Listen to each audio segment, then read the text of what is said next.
Congratulations, you've come from all corners of the globe, and normally the Grand Tourney only takes in the three Grand States, never the rule, just kind of the status quo.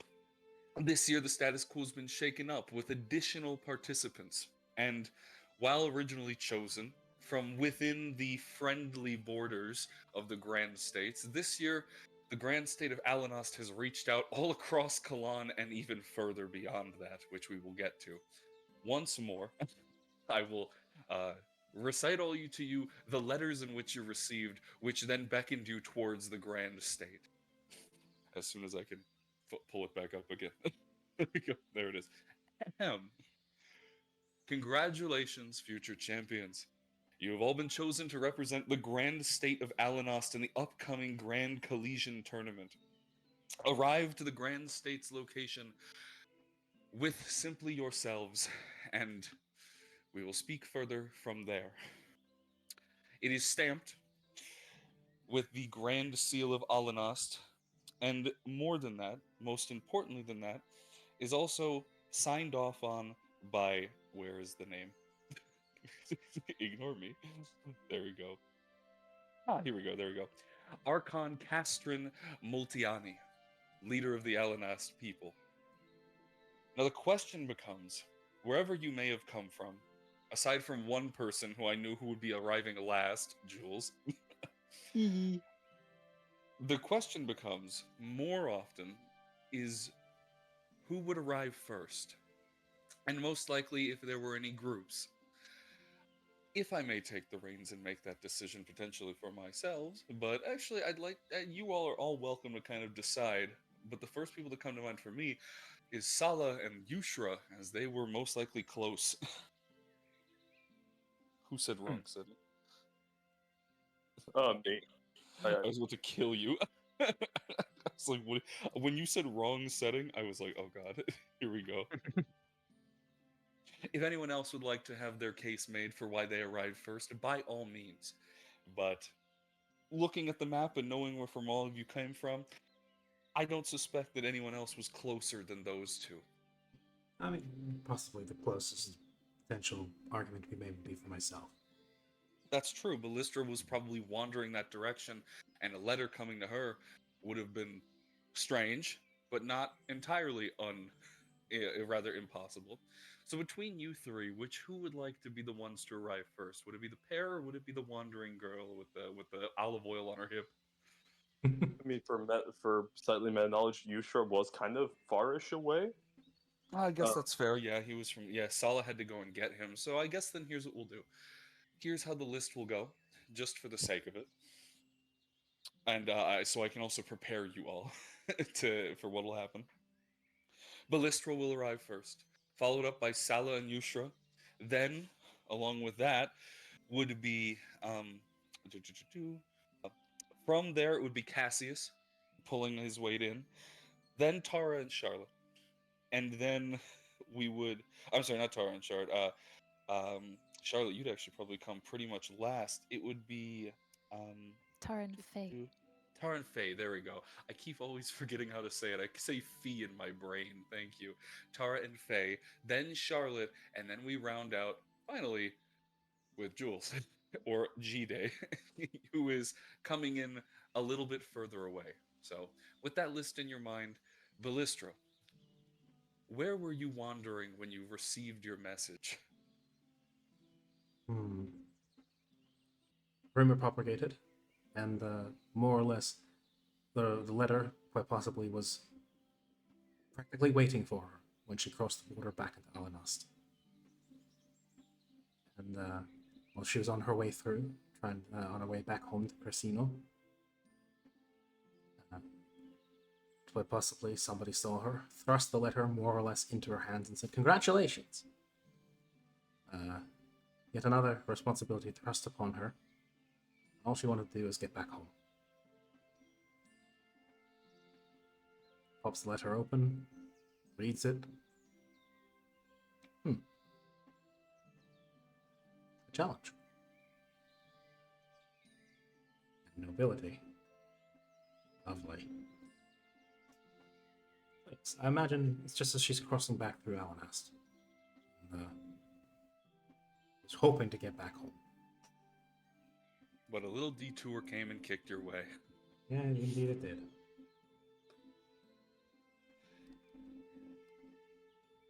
You would make your way there. Indeed. Either she's hoping to, she'd hope to either get back home very quickly for herself, or if that's not possible and it's really that close, pack as much of her spare belongings and souvenirs she's picked up on her travels into a parcel and have that shipped back home with a little note saying, "Sorry, Mum, gonna be away for a while longer. Hold the tears." Hold the tears. Very good. Well, then, with Ballistra on her way, most likely coming in from Damascura, heading towards Alanost and making her way in, we would then turn our attention down, and feel free to pull the maps up should you all feel the need to. We turn our attention down to... not actually down quite yet. Sala, Yes. if I remember correctly, you had been living in Alanost for some time, at least in the general area, if I remember correctly, yes? You hadn't just arrived. Well, I'm not one. Like I said, I'm not one to make a bed for too long. I want to make a place somewhere that's warm, but with friendly faces around. Somewhere, maybe in the southern parts. But preferably away from. I don't know, not necessarily too far from the forest. The forests are quite nice this time of year, at least as far as I can tell. Somewhere where there's good company. Well, that sounds about like Alanost or Crestino to me, and it would make more sense if you were in Alanost anyways at the time. And so, because I'm going to be real, there's not a lot of friendly people in the southern parts of the nation. And I don't exactly have the currency to, buy a house per se. Fair I enough. prefer to go wherever the wind takes me. Understandable, and to my memory, you have a friend in these parts. Now, is this a friend you keep in contact with, or is it a friend that you may be looking for? I would say it's somewhere in the middle of those two. I've kept a bit in contact with him. I usually send him letters now and then. We kept a good communication. That's I know where he is. I just need to stop by at some point. But with this newfound message, I think I have good enough reason to do so. Indeed, your message, Sala, was a little different. And there is a bit of a reason for this. As your message did not come alone. You were given a second one. It wasn't necessarily addressed to you, but at the same time it was addressed to you. Shra, I know I'm hilarious. I'll kill you. I'm laughing so Trying hard to that look- Mike isn't picking it up. Wahahaha. With this being said, the addendum on your letter is, we heard tell of a friend of yours, but we cannot get in contact with him. Perhaps you may do better than we have. Once again, signed by the Archon. It appears now, at the very least, that visit to your friend down in Linamar, at least where you believe he may be located, may be coming sooner than you realize. I haven't mean to chew him up about the spices he has. I suppose sooner rather than later. As he readies himself, he has like a little makeshift satchel that he's been carrying around on his back, made from probably skins, probably pieces of probably bits of leather, maybe some canvas. That he'll sling over his back, and with a walking stick in hand, he will head on over to where his friend is. Now, the trip to Linamar is never an easy one, and this is not because of roaming slavers and bandits, no, nothing of the sort like you would deal with in the southern nations. Linamar, or rather, Cristino, who you would most likely pass through to get to Linamar, is bordered by a dangerous, dangerous forest, one whom travelers who you've passed, and those who you've kept in decent company with for the time that you've been wherever you may have been resting your head, would have warned you to stay from the fog forests, that evils lurk within. And of course, with those evils comes people who are too hard-headed to move. And thus is where Linamar takes the stage. Making your way there, it then becomes the difficulty of finding Yushra. He's always been very vague about where he stayed. But, through hells or high water, whichever came first, you were finally able to get a lead about somebody guiding those who were lost at night back to the safety of the capital city of Linamar itself. Well, that doesn't sound like Yushra. Until you hear about their strange abilities. How they move, the blindfolded man keeping tabs on the people. Well, that sounds like Yushra. Maybe he's less of a difficulty in the time you've been gone. But eventually, you would find yourself, if I remember correctly, Yushra, I'll let you step in here. Where are you right now? Where were you when you finally ran across Sala, when your paths crossed? Where were you? What time of day would you say it is? It'd probably be about midday. Sala would know, at least from warning, don't walk in Linamar at night.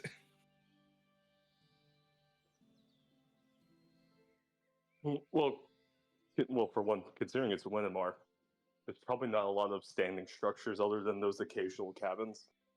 That Indeed. kind of. I would say if Sala's just wandering around, like trying to, just trying to find you right now, right? Yes. Sounds to be the plan, yes? Yes, meandering around, taking the sights as he goes. The That sense of honestly- mother nature, yeah. Mhm. Yeah, Honestly, probably the way- humming a folk song to himself here and there. It would probably just be random chance. But yeah, no, he's singing a folk song. Yes, humming a folk song to himself. I see. But I guess while he's singing it, Sala would hear just, I guess, out of nowhere. So that's what I heard. The singing of a wind-stepped geezer. No, I was looking for the travel guide. Yeah. Someone who helps the blind through, but you seem like just the type. As he as it kind of looks in the direction of the voice, poking it, kind of pointing his walking stick briefly. You should just like walks out from behind him, just like, well, you know what that old saying was? Blind leading the blind, after all. And you should just gonna smile. You, my friend, you're the least blind. Trust me.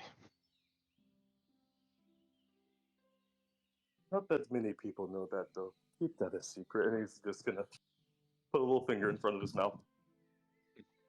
Anyways, what brings you around here, Sala? Well, and he pulls out the piece of paper. Got a letter not too long ago. There's a competition going on. They're looking for the finest champions in the land, so it says. And it seems they reached out to me, and they've been meaning to reach out to you. Weren't able to get in touch.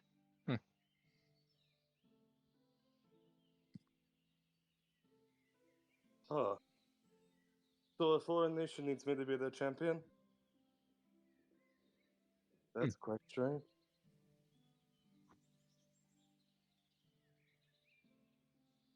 And it felt only appropriate to seek you out.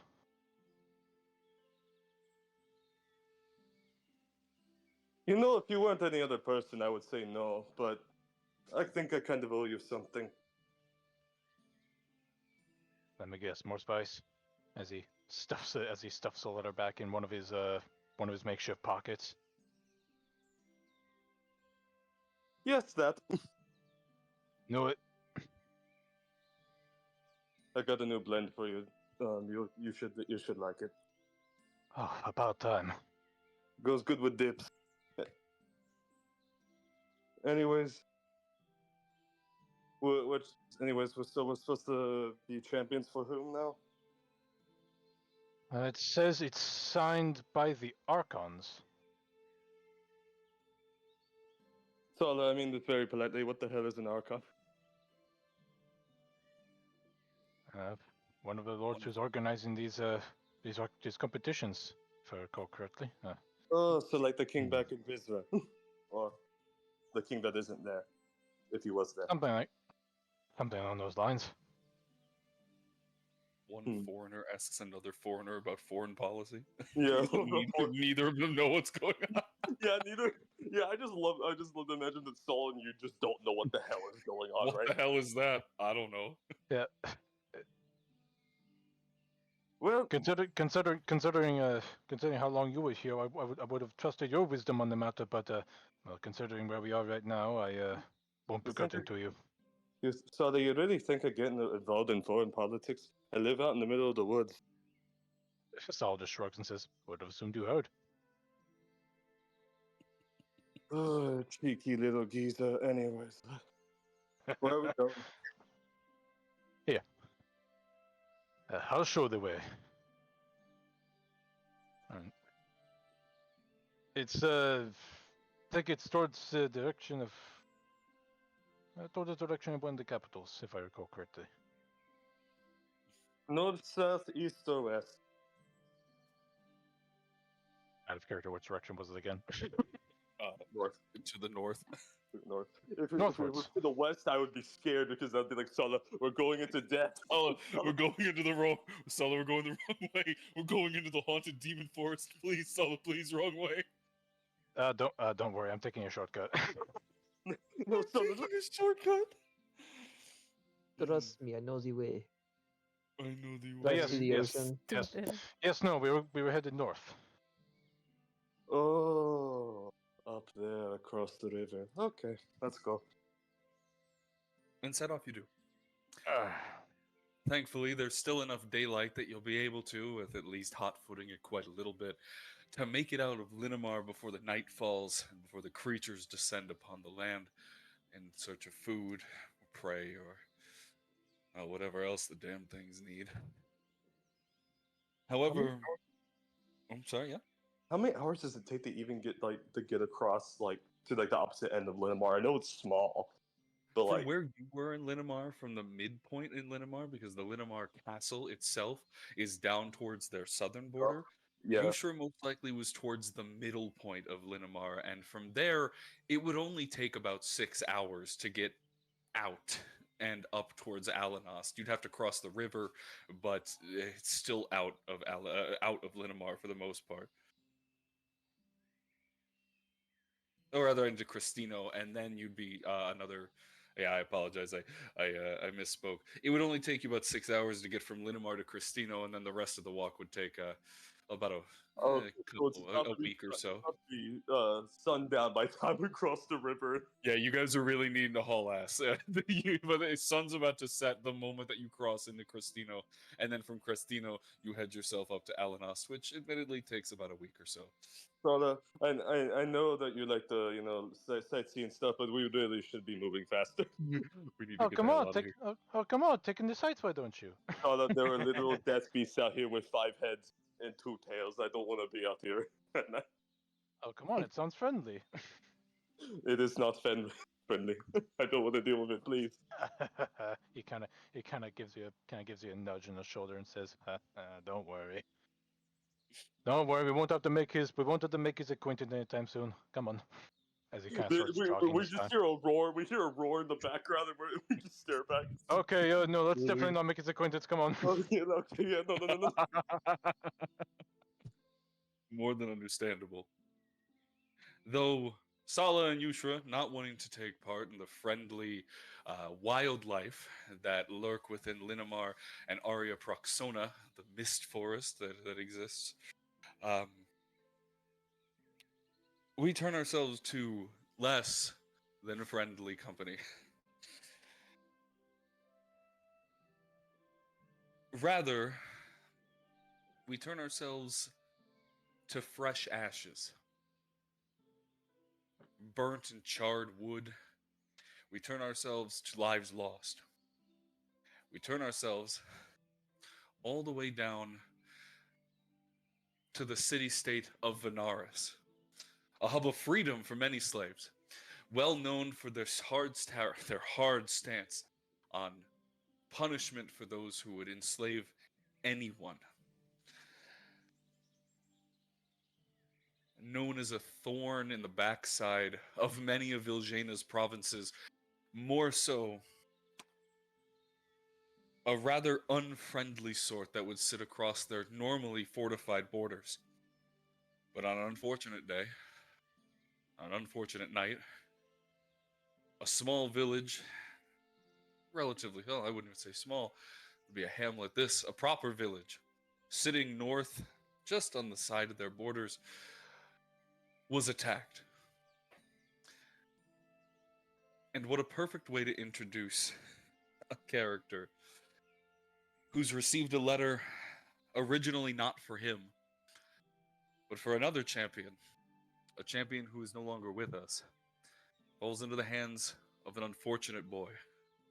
Cassian, if you would be so kind, as to relive your horrific... 8 years. Oh, 8 years since they burned my home down. Since they murdered everyone I loved and cared for. I still wonder to this day what started it all. But I know not yet at least. 8 years I've been working tirelessly towards discovering the reason and the identity of those behind the attack. I had to flee my homeland, enter the territory of Villamori and Villamira, fight with slavers, because who else would take in an unknown mercenary but those who base their entire industry on the backs of slaves? I had to debase every single one of my morals. Had to break every single rule my parents whipped into me as a child to make sure that the ones up above take note of me. I rose from a single worker to an enforcer to a bodyguard. The people in Villamori, they know me as one of the fuckers who break their backs when they can't walk any longer. The people in Villamari, the ones who blow off steam, who get drunk on their power, they know me as just something a little bit better. Just another pawn that can push around. I don't care what to think of me. All that matters is, for 8 years, I have slaved, I have toiled, and I have done everything to slowly set up the downfall of those who have wronged me and my family. So when that letter finally came in, a letter that was not meant for me, but someone I had killed, I had disposed of, oh, I couldn't help but smile any bigger. 8 years. And today finally marks the beginning of their downfall.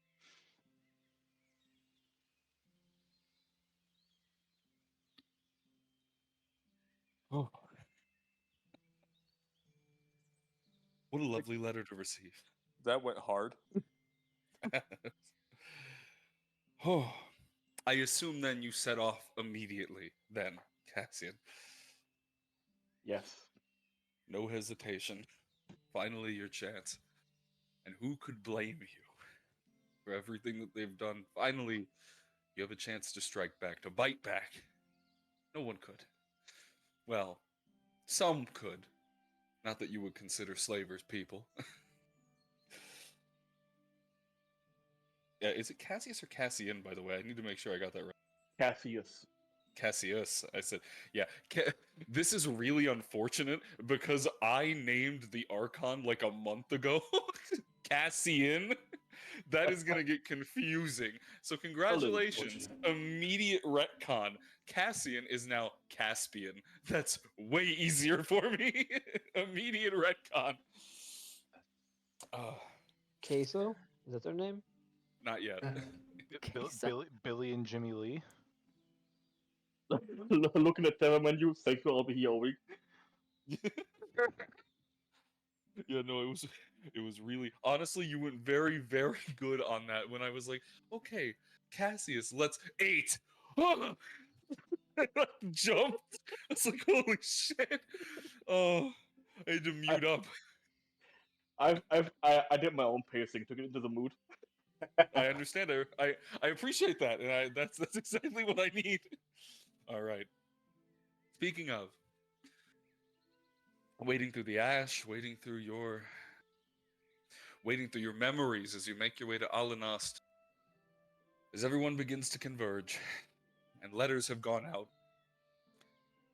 arriving, some by luck, some by friend, and seemingly some by fate, to the north of Kalan, in the quiet port town of Enyani, sits two women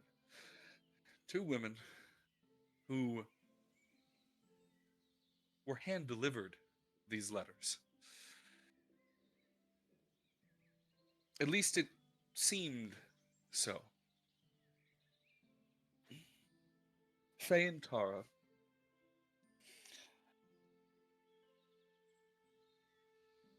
where were you both? Let's say this. Would you sleep in the same building?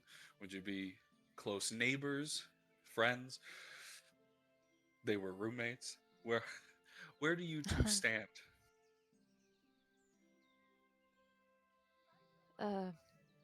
Well, I reckon they probably slept in the same place if they met up.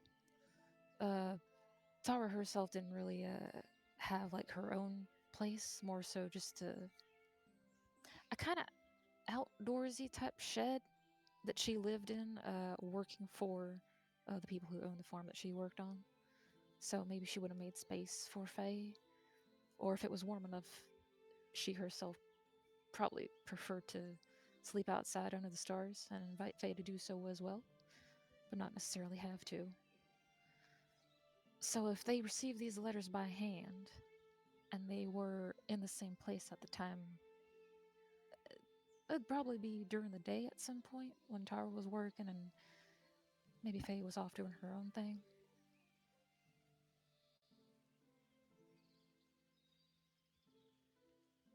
And with Tara working the fields, Faye, what do you do all day? What's life for Faye in Enyani, a bustling port town?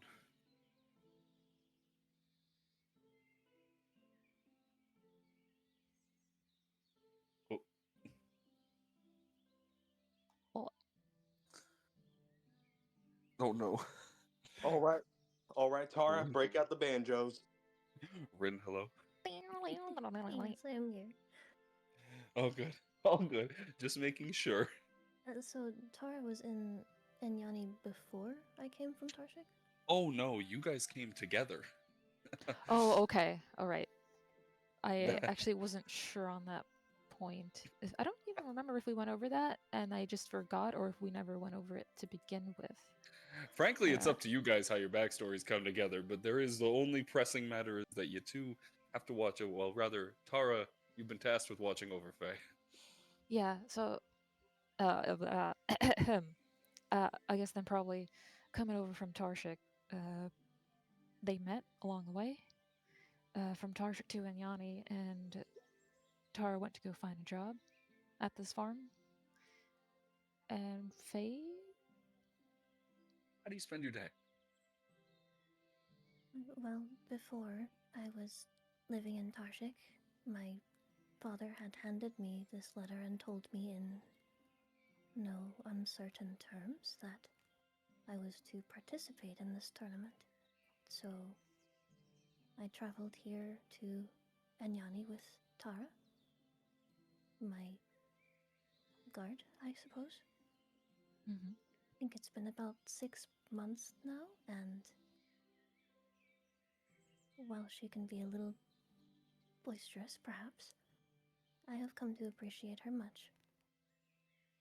And while she Hey. works the farm,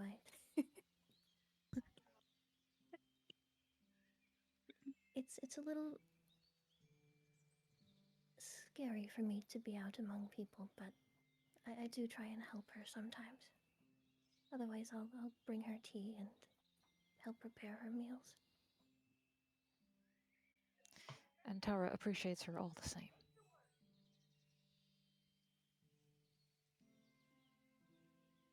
The letter handed from your father, Faye, instructing on what to be waiting for and your intentions to be here, may have filled you with some anxiety. You're not necessarily a fighter, I could imagine. You're not necessarily the first one to jump into action, let alone into a tournament of all things.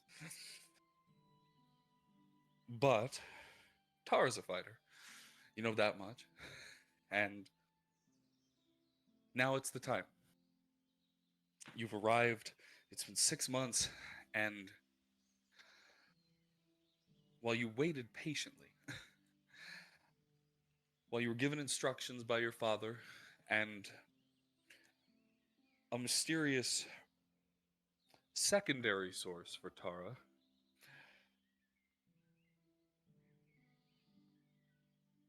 it was that night on a cool evening, right about the summer months. It's warm, the fireflies lighting up the fields, birds singing as night begins to fall, that there would be a knocking at the door to your home, question mark, if you could call it that.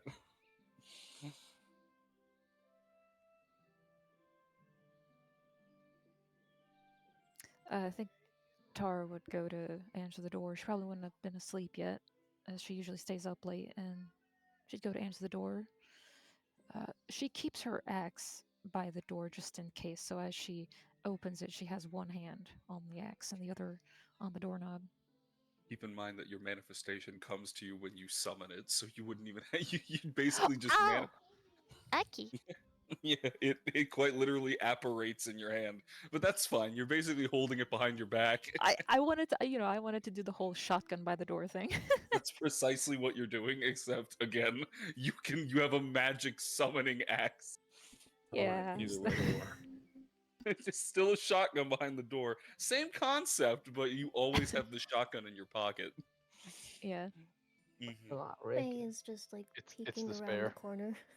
Yeah, peeking around the corner of the little hovel that you two have made your home.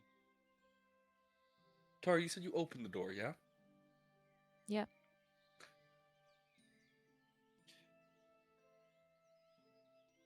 Upon doing so, a familiar face to both Faye and Tara would be.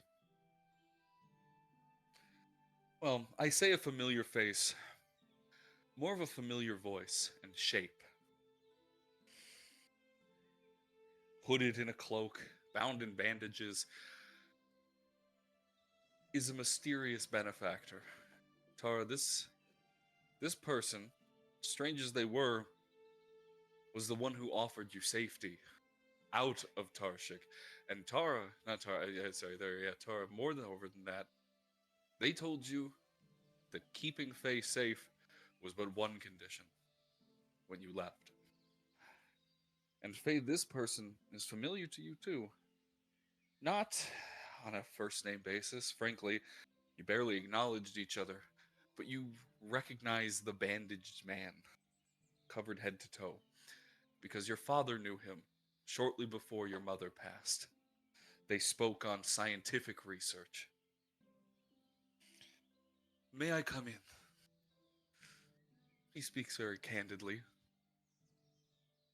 standing straight at the door. Tara's just baffled to see this person again, so she's like, it's you again. Well, yeah, come in. With the agreement, the cloak upholding the man drops to the floor. The man in bandages is gone, and then a gust of air blows past Tara, opens the door up a little more, and then Faye, you hear, as considering you're peeking around, keeping an eye out, you hear, "Ah, little Faye, you have grown so much, and you are still alive and well. It appears as though Tara has done her job. Ah, you do remind me of your mother." You two know each other? She will probably squeak and run to Tara. Understandable. A strange man in bandages and a cloak just appeared in front of you, or behind you. I recognized the voice, but I didn't think he would show up here. Mind you, as he speaks, it appears as though the man who has dropped his cloak has apparated and is now proudly wearing your bed sheet like a cloak, still covered, mostly head to toe, as the fabric drapes over him, still wrapped in bandages. Yes, I hope not to intrude. However, it would appear, at the very least, I have come to collect the second part of our agreement. Tara, Yeah. I am very good friends with a notable Archon, the leader of Alanas, one of the large states here. I'm sure you may have heard of it in your time here. Yeah, I Well, have. well, originally, it was Faye's invitation to partake in the tournament, but some things have come up, and I have been asked a favor. And now, I offer these both to you. And from seemingly nowhere, he reaches behind himself and then, withdrawing his hand, has two sealed letters. Tara will take them and open them up. Well, if one is addressed to Faye and the other to Tara, she'd hand the one to Faye directly to her and open her own letter up. I suppose you guys are both looking down at the letter the moment that he hands him to you. Yeah. She will look at the letter but not open it just yet. Just in the simple action of taking the letter, by the time you look up, the man is gone. With him, your bedsheet has returned to the floor. Okay, good. the- I was about to fucking. God damn it! He took my bedsheet. He took my bedsheet! The cloak that which he had dropped is also gone. But he's delivered his letter, and within is the same as everyone else. The same welcome to participate in this grand event. And that then begs the question. A strange man has arrived at your door, delivered you both letters, spoke cryptically, and then left, destroying your nicely put together bed in the process. At least your bed sheets are now on the floor. That sounds like a normal Tuesday. Normal Tuesday, of course. The I question swear to God. becomes, Oh. the question becomes, ladies, what will you do with this information? Do you set off immediately? Now you've discovered that both of you had the same confidant. Somehow it's not come up in 6 months. Yeah, a coincidence, I guess. We didn't expect it. But Tara would go, well, that was weird. I wish I knew who that was. Goddamn fucking cryptid. As she looks down and they're reading the letter, she's like, well, I guess this might be a fresh start for us. What do you think, Faye? So, asking you, Fray, Yes. at this point,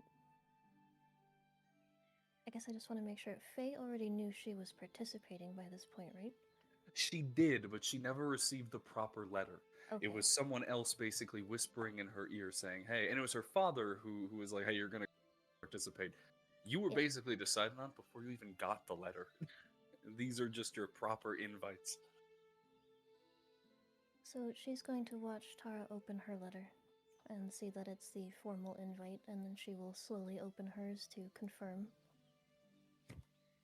She already knew, but she looks upset and nervous. And then she talks about the mysterious man. He was always cryptic. I never did see his face, but he did talk to my father a good deal. I didn't know he was talking to you as well. Yeah, I don't know how prolific he is with, I guess, talking to different people all around the world, but he's saved my life, basically, just in exchange for some favors. So I owe him a debt. I see. So you intend to participate as well? I guess I have to. I don't. It wouldn't be very smart because this sort of thing is a very public, event, and I can't really be showing my face. But I have to, unfortunately. I have to as well. But it Yeah. should be alright as long as we're together, right? Yeah, for sure, Faye. Don't worry. It'll be all right. I'm not sure when this starts, but when would you like to leave? Well, I guess the sooner the better. We could wrap things up here at the farm and set off in the next few days. Alright. We'll go through this together. Don't worry.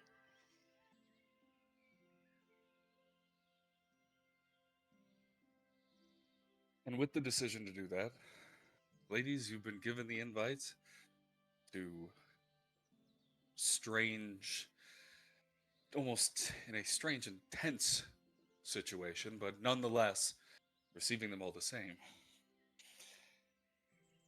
Yet we're not done on this continent yet. As you two set sail, or rather set off on foot, towards the west, towards Alanost.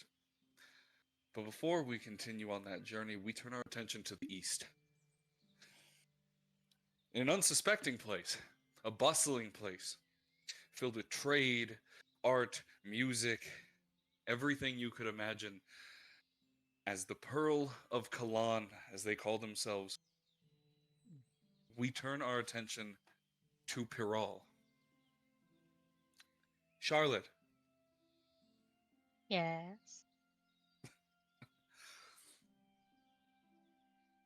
you serve your family, and you do so proudly. As leaders, nobility even, by the Pirali people, and heading its naval defense for their trade ships alike. What does a normal day look like for you, Charlotte?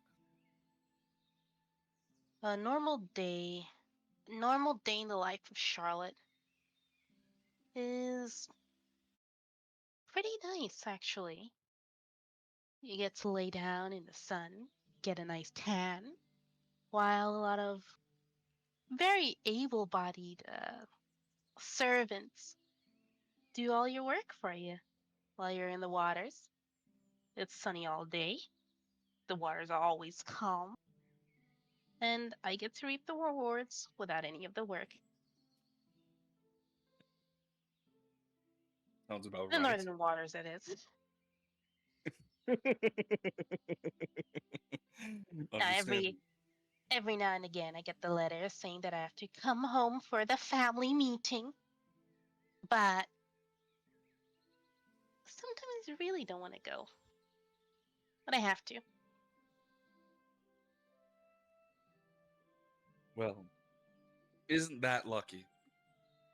Because it's on one of those days where you spend basking in the sun, having your every needs met when you're not out on the seas, that you get one of those letters from your father, Alessandro Calistaja, beckoning you home for an important meeting, an important decision, because one must be made.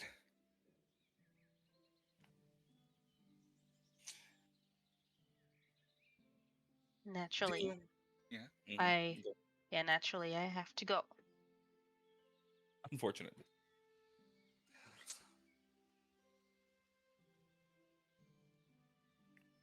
When you arrive home to the Calistaja Manor, just at the northernmost point of the Parali city, embellished by large fountains, white marble, and the multitudes of servants you have keeping the grounds pristine, clean, and orderly. If your brother Luca would have anything to say about it, he would call it perfect. However, your brother's not here. At least not yet. And as you arrive, enter into the main hall, enter into what many people call the war room, what a normal family would call the dining room. It is there that you find your father. It is there that you find your elder sister. And it's there that you also find your youngest sister. All of which gathering around a map. More, though, this map has been pushed to the side in lieu of a single envelope, stamped with the sign of Piral. As you enter, your father, Alessandro, looks up and goes, "There's my girl. Took you long enough, Charlotte."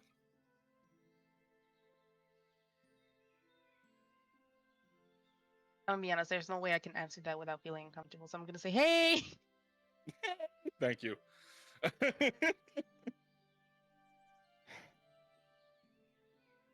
Well, with your arrival, that's perfect time.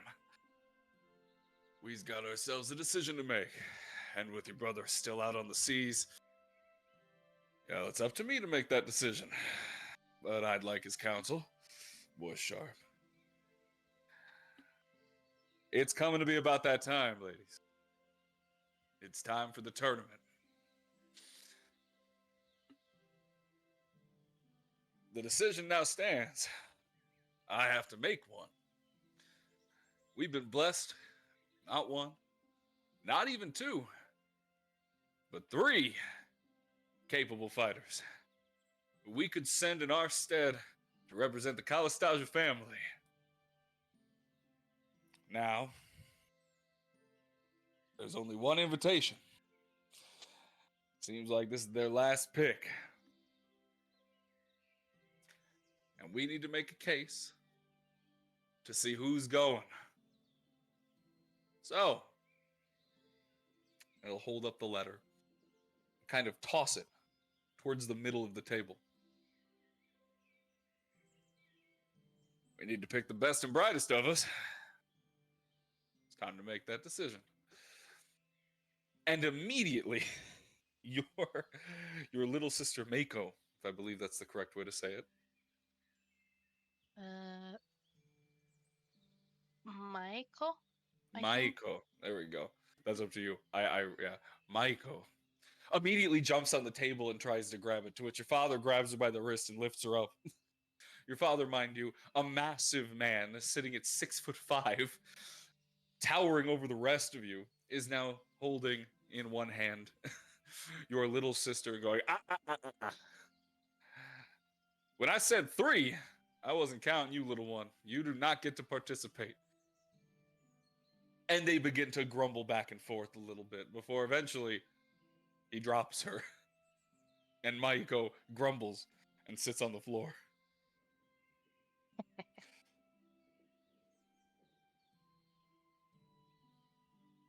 Well, since Maiko's out of the running, and dear sister Carmilla, I don't think you're up to this. And since Luke is not here, I might as well.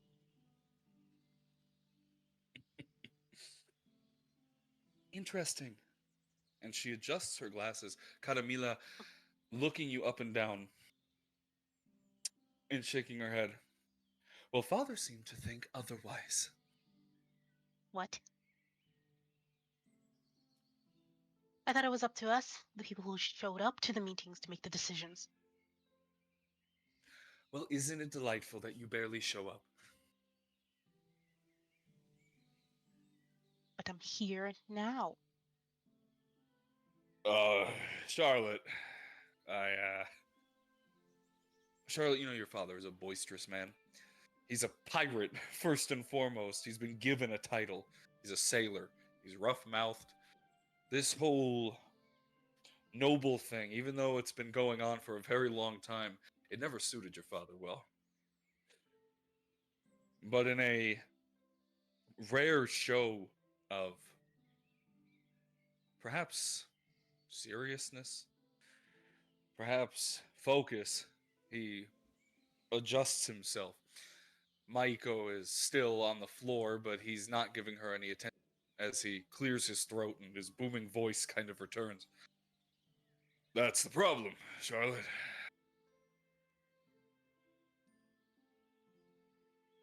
Peral ain't too happy and keen on fence sitting. They're looking for someone who can saddle up, focus up, strategize, and well, your brother ain't never had no manifestation, and while he is strong in his own right, he ain't the type to want to participate. This isn't his field. And between you and your sister, I can only make one choice. They won't allow me any more. Now, I tried. But they'd only give me the one. Carmilla, well, she was here first, and she's always here first. If you get my meaning.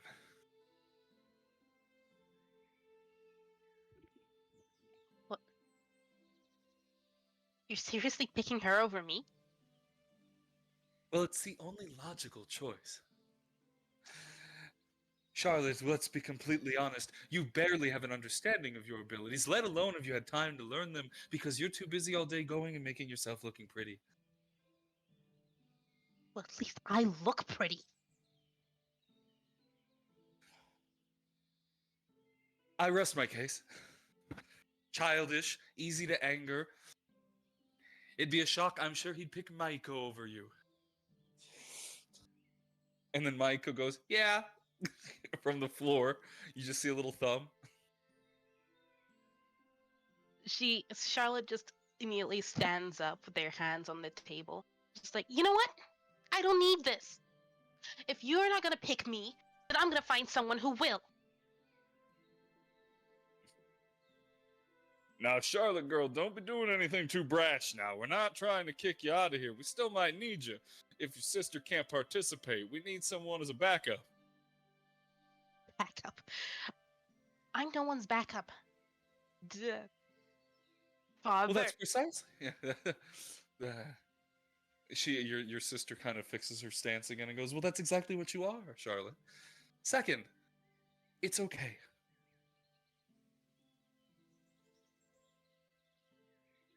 Planet, I'm out of here. You'll see me in the competition, either on the side of Peral or someone else's. Either I get this position now, or I'm gonna make it a problem. Oh, how shocking. My sister makes things problematic.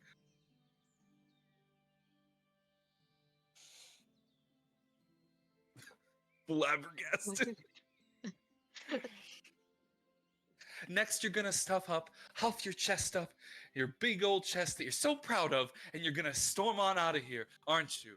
Oh, you're gonna throw a huge scene, then go pamper yourself with most of our money.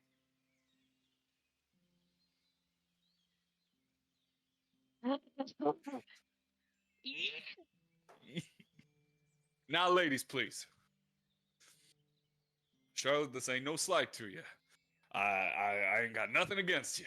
And if I would have picked you both, but we only got one slot. And of course, Carmilla gets it. She has had her powers longer. She knows how to use them. We know that. She has the power of hair. Power of long. I can make things blow up. I can turn things really hot.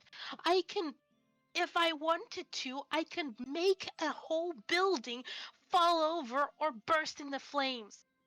Oh, how impressive, Charlotte. You can hug a building and it'll fall down eventually.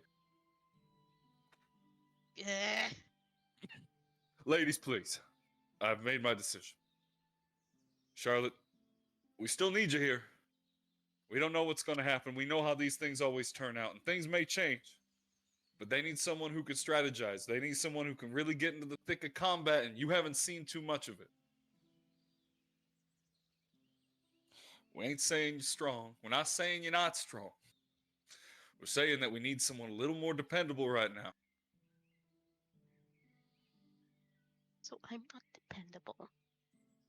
Nah, I didn't mean it like that. No. You said what you needed to say. Bye, Dad. I'm out. And she just turns around and storms out, the heels freaking clacking as she's stepping like really hard, just stomping her feet all the way out of the room. As you stomp out of the room and you slam the door, you very muffled hear your elder sister going, "I told you she was going to huff up her chest and storm on out of here. I told you. I was here. You were all there."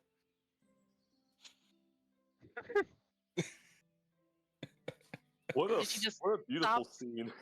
and turns around. And then she stares at her sister and she's like, "Oh, and Carlota?" Before you can even speak, you see her hair extending from her head and slams the door in her face. Yeah, she's gonna scream at the top of her lungs so that they can come through the door, and is like, "You know your prospective fiance? He sent me a letter in private."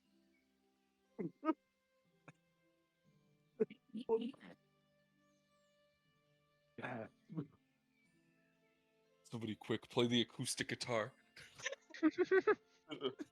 Remy, And you know what? the popcorn. My dead fiance. Oh. And you know what? He said he prefers girls with manageable hair. She leaves. He didn't really say that, did he? No. And you hear your father immediately starting to try and you can't really make out what they're saying, but you hear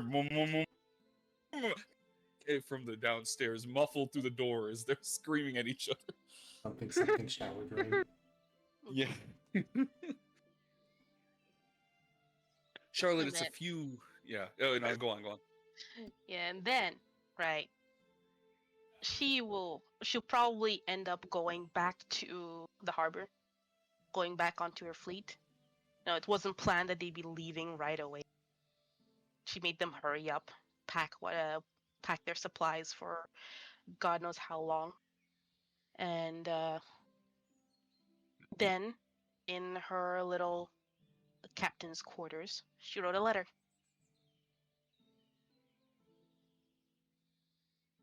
She just wrote a letter to the other city-states. I mean, the other 2 city-states. Just offering her capabilities as one of the people to represent their city-state.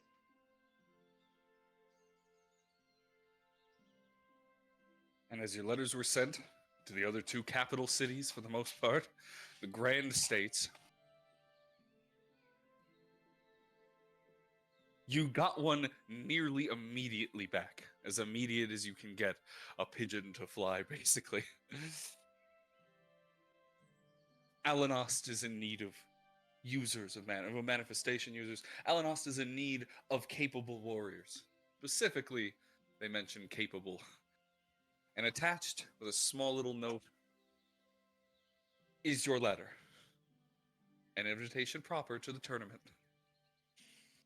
And requesting your presence as soon as possible. Do you leave with anything? Do you say anything to your family? She's Or do writing you another just... letter. She's writing another letter. Okay. And I don't know how. There are no photographs, right? No, there are no photographs. I guess you could burn your likeness into a piece of wood. But- She's gonna draw it onto the paper. yeah. she freaking. She freaking. What's it called? She burns her likeness onto like singes her likeness onto a piece of paper with the letter, and then in like one corner she makes a very rude hand gesture and just traces that traces the outline on the hand gesture with a quill onto the paper. Then It's she an outline for closes it's an the outline for flipping the bird. she closes up the letter and then sends it.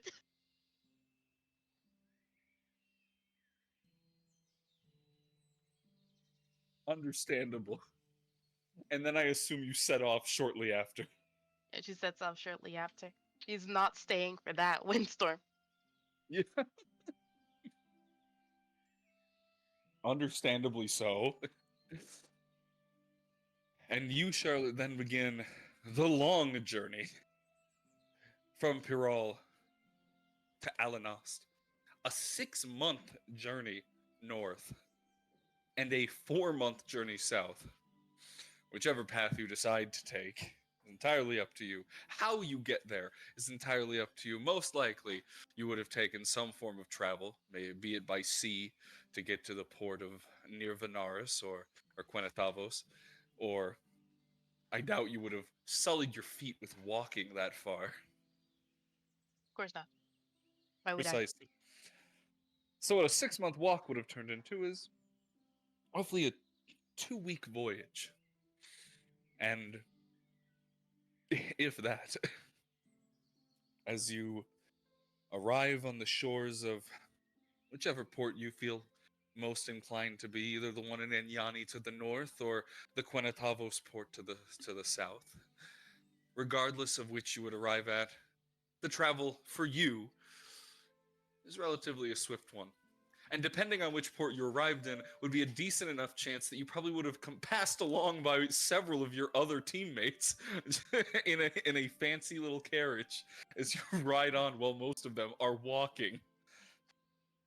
Yeah, she's probably like at some point she'd see like some other like strong looking people or prospects or maybe something like that. And she just like she's opening the curtain in her carriage. She's just giving them one look. She sees how dirty they are from the travel and she just makes an ugh face and Yeah. closes the curtain. They're just riding past Sala and Yushra. Leaves. Takes one look out the window. Ugh, horse. Shuts it. The What a horse. poor. Charlotte, who do you think that bitch was? You think that bitch was? Saul just shrugs and says, I don't know, but she's weird." Oh, And then Tara and Faye walk by. Like Faye is on Tara's back, and Tara's got like a horse like harness on her. that's... Oh no. That's Oh no. I'm kidding. Oh. Imagine though. Raises eyebrow. Raised his eyebrow. This Mhm. raises questions, but aside from that, there is one last competitor. As many of you, all scattered throughout the border nations of Kalan, some even bearing all the way from where your destination is to be, there is still one slot left. And the tournament is sooner than most would like it to be. They're cutting it close. Elenost, a grand state, and a rare turn, for lack of a better term, is desperate for that last slot. They can participate with only 7, but they're well aware that that would put them at a severe disadvantage. And so, Archon Caspian turns his sights towards a different ledger. Not of possible candidates that have been scouted out over the years, not of people of interest, but of prisoners.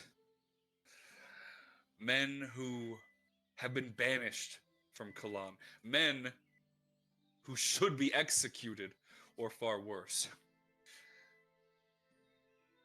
And on one of these ledgers, is the name G-Day.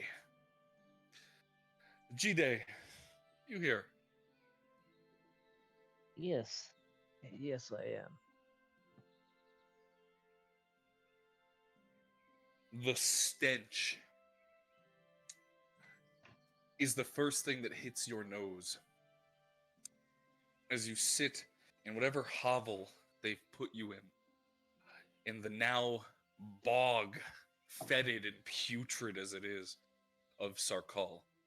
A prison island, one that was once said to house immeasurable beauty, turned into a prison colony filled with hungry murderers and ilk of all kinds. It's not an easy existence. Sorry. It's not an easy existence. Nobody would expect it to be. But G-Day, on this day, in a very rare turn, a ship arrives on the port. Normally, prisoners are dropped off, and anyone who gets close to the ship are cut down and killed.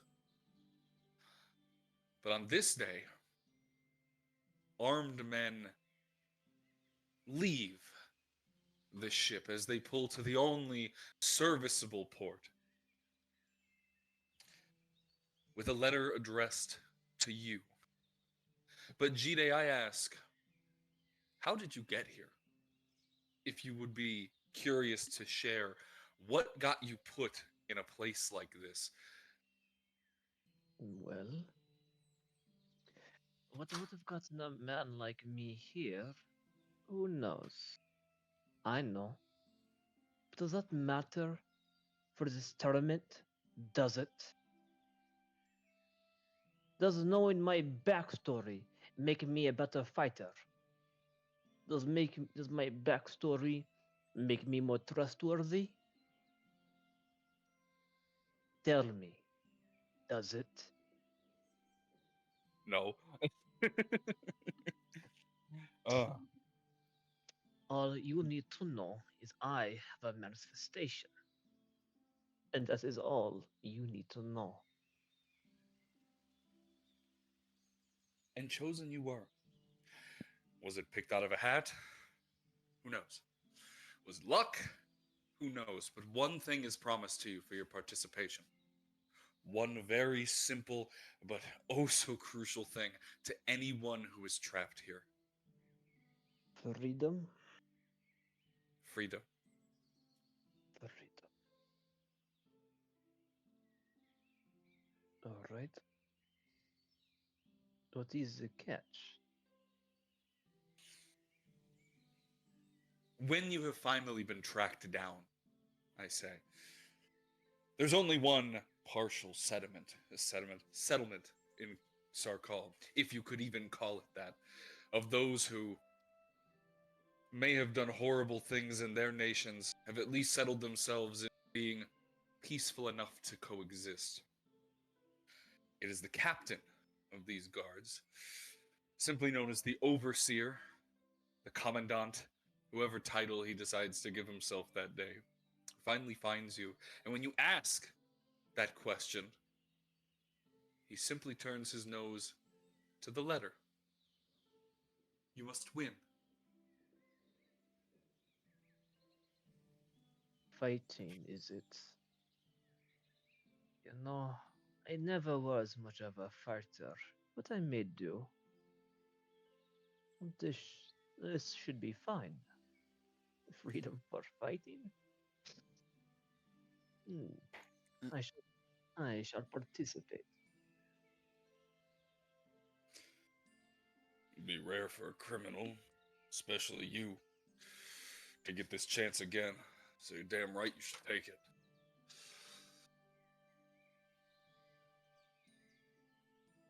The Commandant leads you, still in irons,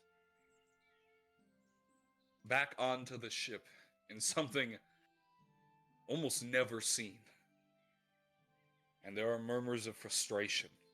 There are murmurs of aggression. There's jealousy permeating from every single man and woman that you pass by on your way to the ship. When you arrive here, you never leave. Except now, you do. And they hate you for that. They despise you for jealous. that. They are jealous because I'm one step closer to my goal. And as you board the ship in what you could only call the finest of prison accommodations, an actual bed, a place to rest your head, and only minor watch from the guards. Still, only 3 or 4 of them positioned around your room or even outside as the day progresses. You go. And Sarkal becomes a putrid dot in your vision. Hey, I'm sorry, real quick. I'll be right back. That's totally I gotta fine. go. I gotta go deliver something real quick. I'll be right back. No, that's totally should fine. t- That's actually a perfect time for that, because that was pretty much where we were gonna wrap it. Aside from a little bit once you arrive, but yeah, by all means, go. Be right back. What's the funny mute button again on my thing? There, he found it. What's the funny mute button? Beautiful. I loved Charlotte's scene. That was really Yeah. good. It was literally a telenovela. I was You have no idea how much it felt to be a preppy little a preppy little country club bitch. But Papa, I'm prettier. But Papa, you're prettier. Why must you do this, Papa? Do you really want that to be the face of Perral? Cannot imagine the amount of times that Charlotte might have lit her older sister's hair on fire out of frustration. Oh yeah. Now I will be the She can fairest always in grow the it land. back. It Yes, she grows can. back. Oh my god. Oh, that's perfect. But while we wait for Jules, please, by all means, if you need water, you need a bio break, now's probably a perfect time to go and get one. Excellent. I shall do just that. Yeah, But yeah, what we do? what a complete More and drugs. I For the can't get floor the check. image of like Faye on Tara's back, just like pointing ahead and smiling. Oh, Out of my Just, head. just like riding Oh. on her shoulders. That is such Yeah, a, 'cause that is we don't such have an a adorable, horse. that is such an adorable I'm the image. horse.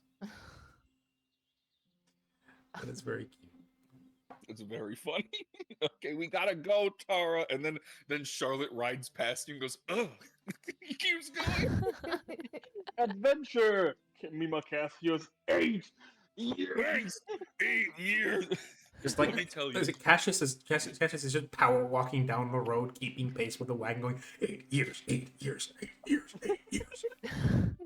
No, Oh my his God, shoulders are speed like up, one of awkwardly those- like folded in, like just like 8 years, like You could match this man's like power walk to like a funk. Yeah, but like the motion he does when he's running is like the same motion as like what was it? The Washington Not Funk Walk. Joseph.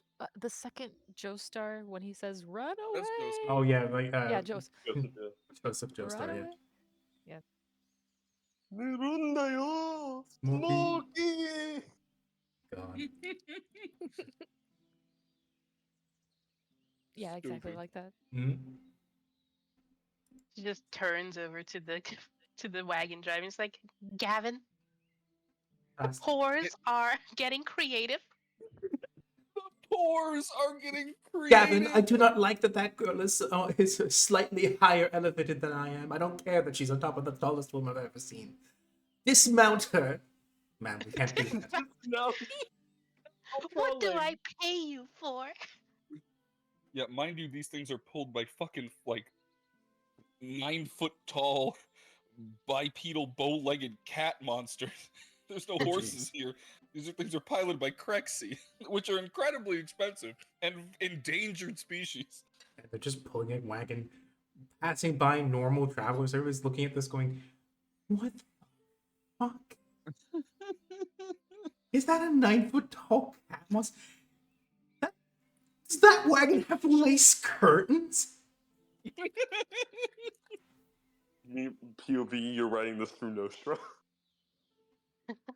Oh no. You won't get robbed in Nostra, but they will ask your occupation and how many people are under your care. Just Yeah, like you're not a playing Nostra right. knocks on the door. Charlotte pulls the curtains aside and they go, hello, ma'am. Just wanted to ask you one question. For all's whites do what? Peral's rights to do what? They ask Gavin. Peral's rights to, and then it just cuts out. And then just the big camera zooms out to a distance and then it's stuff. For all's Was rights to do that that. your satisfactory, sir? For all's rights to do that. Peral's rights to do that. Just a crater. Alright, I'm back. Perfect. Hell yeah. Welcome back. Meanwhile, Sala and Yushra are Scooby-Doo running across Linamar. It's getting dark in Linamar. You know what that means. It Run. becomes a horror game at night, bro. It turns into Unfortunately for you, a session you are. of Slender.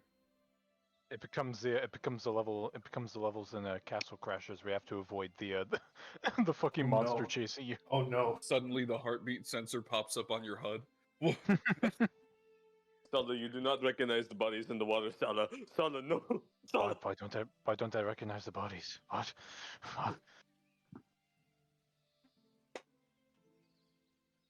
Sala, don't pick up that Why? page, no. I can't. Why can't I sleep? What enemies are nearby? It just plays RuPaul's Drag Race music. That's definitely something suitable to Charlotte's life, that's for sure. The amount of sass in that scene alone. Sala, what is an animatronic and why do they get quirky at night? Okay, Shut up, Henry. the quirky night part I recognize, Go but on. animatronics, I'm going to assume, Because suddenly I know what song that Sala was humming. No. No. I'll kill you both. Oh, I'll kill all of you. God.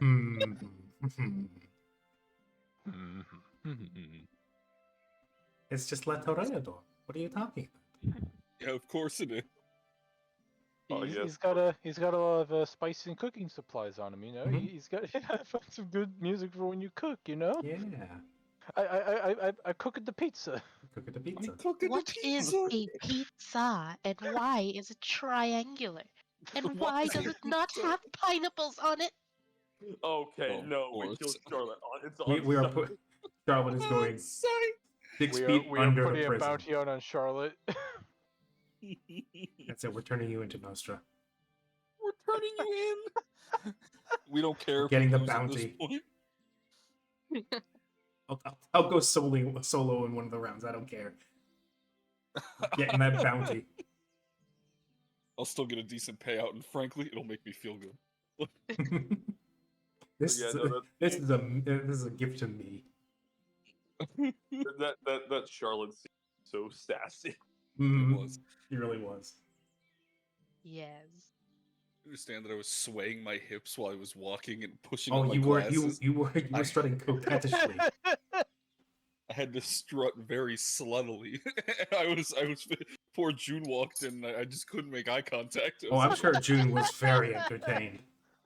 I, No, June, that was when a I was turn on being for a her. sassy woman and I was strutting around the kitchen. I'm sure that's just a bonus to her. Did you not see me at all? Okay, well then good. Oh. Never mind. No, that didn't happen then. Oh, that We're explains fine. the lack of like gifts in the chat from June, like drooling gifts in the chat from June. Oh, that makes sense. Mm. I get the feeling I know what kind of reaction it would have actually provoked. We got the Cassius jump scare. Yeah, I Hate. yeah. One of us I was- sitting at a I was- cafe just waiting for time to pass. Comes in, just like poking his head through a window, going. When I have octophobia and Cassius comes into the room. 8. No, real quick. Can we get a soundbite in the future of Vera just shouting 8 years? Not even years. We just says like, it's like, hey Cassius, Cassius, you hungry? 8. Okay. Oh, glad. okay. Hey Cassius, already ate. hey Cassius, why do you think we're here? Fate. Hey, Cassius, that guy's taunting you. Fate. Hey, Cassius, who? Why did 789? 789. Why seven? Why was 6 afraid of 7, Pebby? Yeah, I know. You, I'm you stupid. mess it Don't up. remind You mess it up. The joke's ruined. Joke's ruined. We're going home. me. We're going home. Close up shop. We're done. Game's over. Cassius, I need to transport some very valuable goods across the sea. How can I do that? Great. Cassius, what do you think of my That's sister's fucking David. fucking disgusting dress? Great. Hate. Great. Great. I love your Great. sister. What? Grumble, grumble, He's my grumble. favorite sister. Hey, Cassius, what's a good baby boy name? Nate. Cassius, what do you like making your roofs out of? Slate.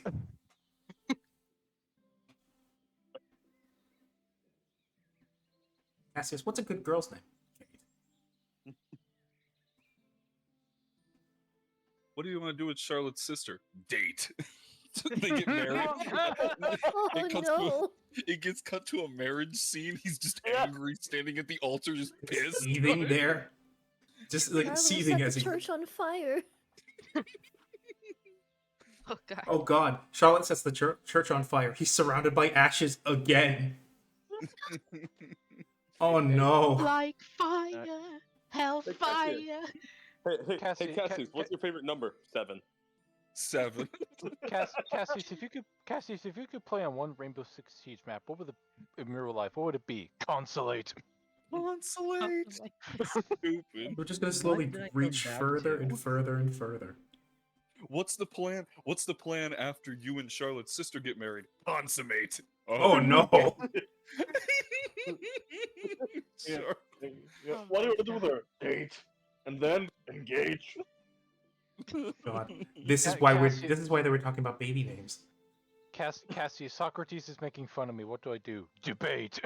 Debate. Cassius, what do you think of my sister? Soulmate. Soulmate. Cassius, I don't know what I need to complete like this fence I'm doing around my house. What do you think I should add? Gate. Gay. This is stupid. Hey, Cassius, what do you use to catch fish? Bait. Mm. What did I come back to? Oh man. Oh, just What did me making a terrible joke and it's spreading like a terrible plague. What's your favorite gotcha game? Oh. Fade. Hey, Cassius. We've gone too far in. We should wait. Mm. Wait. Cassius, how do you get rid of this graffiti that these haters have put on my carriage? As a date.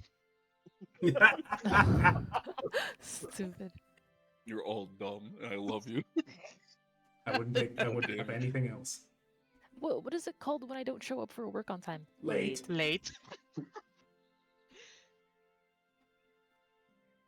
Okay. Anyways, If we don't get Well, this we- game started going, Cassius, what is Frey gonna do to us? Parade. Beret. I'm gonna kill you. Alright. He's right. Wait, how? Uh. Wait. I got one more. Wait, hold on. Wait. I mean, Hold on, hold on. We gotta, Wait. we gotta get the funny. We gotta get the Wait. funny ha-has out somehow. Yeah. Cassius' lot is fucking filled with bugs and freaking jump. Wait, what's it called? Mhm. Grasshoppers. I don't know. Mhm. The garden is infested. What do I do? Thioacetate. I hate you. Shut No, up. no. And it's very that- simple. How about raid? Oh wait, Right. thiophosphate. I'm sorry. Right. Raid. What are you gonna do to my Raid. mom? Fornicate. Oh no. Oh, And with If that, I Impregnate.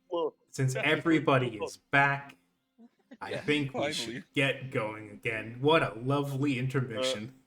I made in the time that the- it took for that joke to run its course, I made 2 hot dogs and ate them. That went on for so long.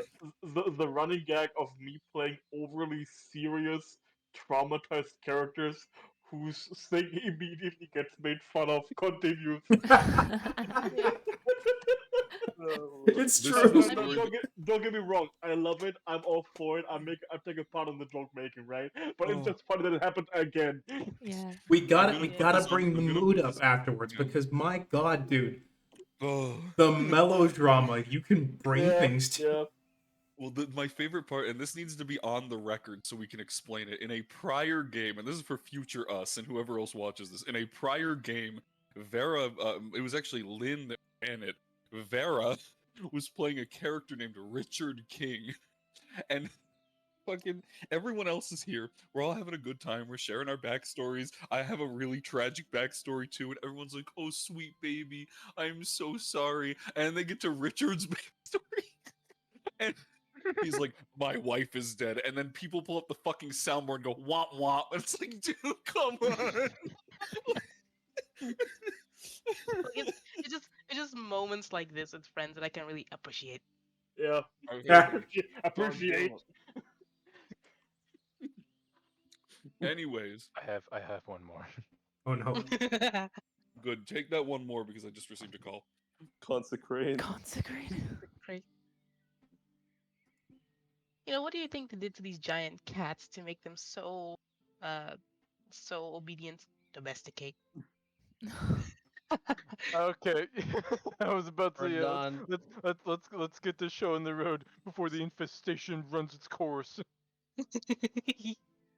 What's Fred gonna do to us when if we continue this joke? Annihilate. But what does this do? But what do these jokes do to us? Rejuvenate. That is well, fair. That is fair. They do help the mood. Hey, Yeah. Cassius, there's a body of water over there, but I don't know exactly what it's called. Hey, what is Tara not straight? Ah, there we go. Hey, there you go. Hey, what does Matt do? Narrate. Narrate. I left for 10 seconds. God damn it. Yep, we're right Alright. back on it. Okay, well, you know what? I can appreciate that. Hey. Don't start. No, don't start. It is The officially amount gone full I'm circle. dying. You have killed I me. think we need to venerate the floor. I think we need to Matt and facilitate Julian. that this game goes on. I think Yeah. we're making him I think we need to rather. concentrate on. We need I'm to gonna concentrate. I think we're making him kill you. irate. Hey, oh. Oh god. I'm about to asphyxiate. Oh.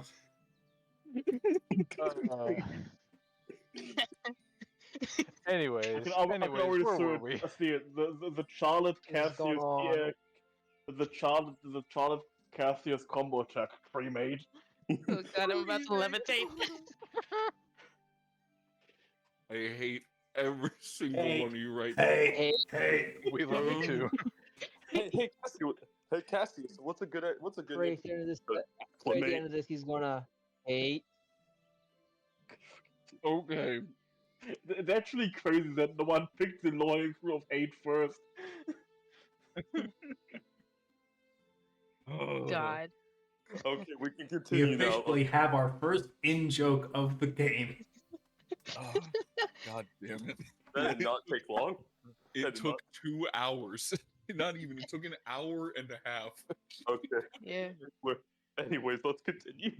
Yeah. Oh, one by one. Well, first off, everyone's here, yeah? Yeah. Yes. Yeah, good. Okay, we can kick back off. Okay. Oh. One by one, people make their way to the city of marble, Alanost. Alanost itself is, for those who have never been, one of the three grand states. It's one of the largest in the entire country of Kalan. Of these city-states, all 28 of them, Alanost holds the title of Grand State. And there is a true, genuine reason for that. The amount of people that you pass, even just upon entering the borders of Alanost, is impressive. It would rival even some of the port towns, and these are just some of the outer villages and towns that have cropped up. Farmland stretches for miles. The trees, while not as strongly wooded here, have clearly been put to good use as you almost pass a home every 15 minutes. Not to mention small little gatherings and villages and hamlets that have cropped up. But it's not hard to see the spire that Alanost has. As you all enter, you bump by many people, passing by traders and farmers looking to sell their goods. Alanost is alive with culture, between music and dancing and arguments on the street. One thing most certainly remains about this marble city is that for those who are scholarly, you would know just how influenced Alanost was from the neighboring empire just 500 years ago had collapsed. Alanost is, to some, the heir apparent to the now fallen Aryan Empire, and is a jewel for many people. What was once a small village nearly 500 years ago has turned itself into a massive hub and one of the most densely populated areas in the entirety of Kalan itself.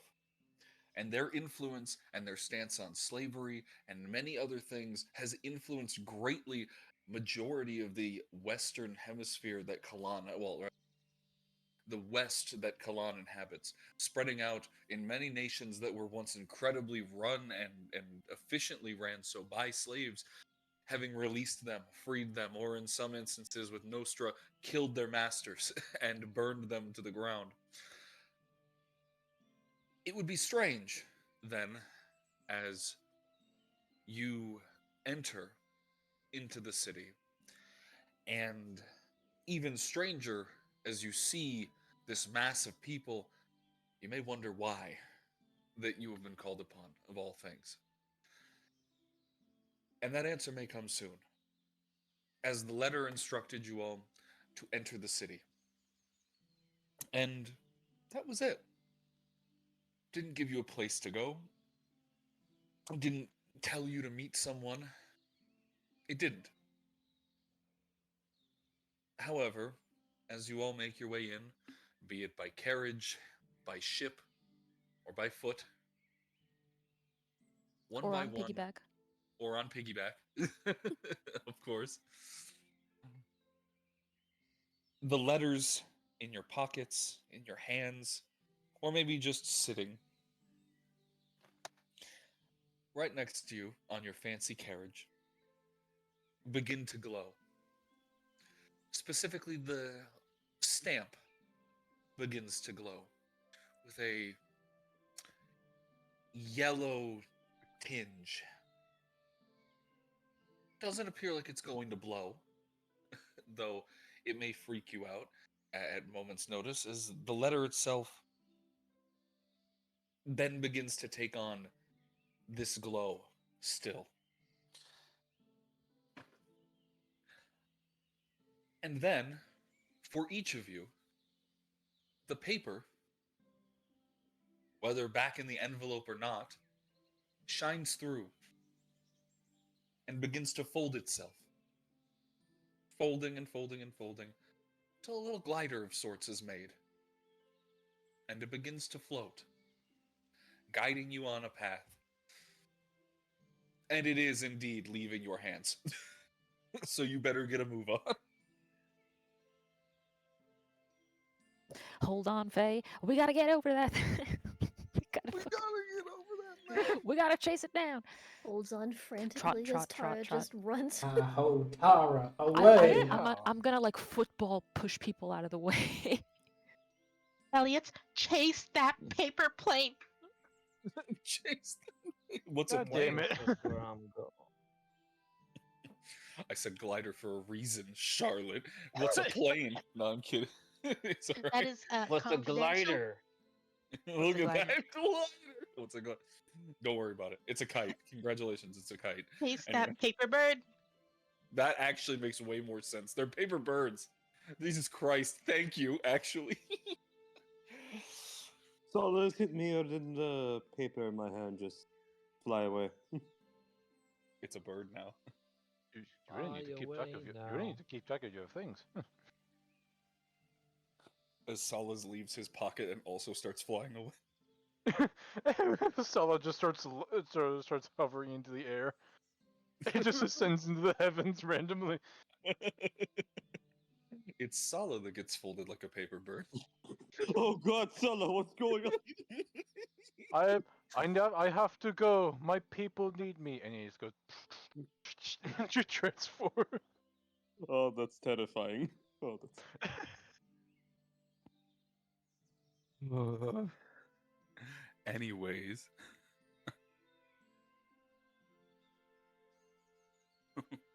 One second. As you all... Okay. I heard the child demolishing something upstairs, and I had to go see, but June got up to go and put her back in bed.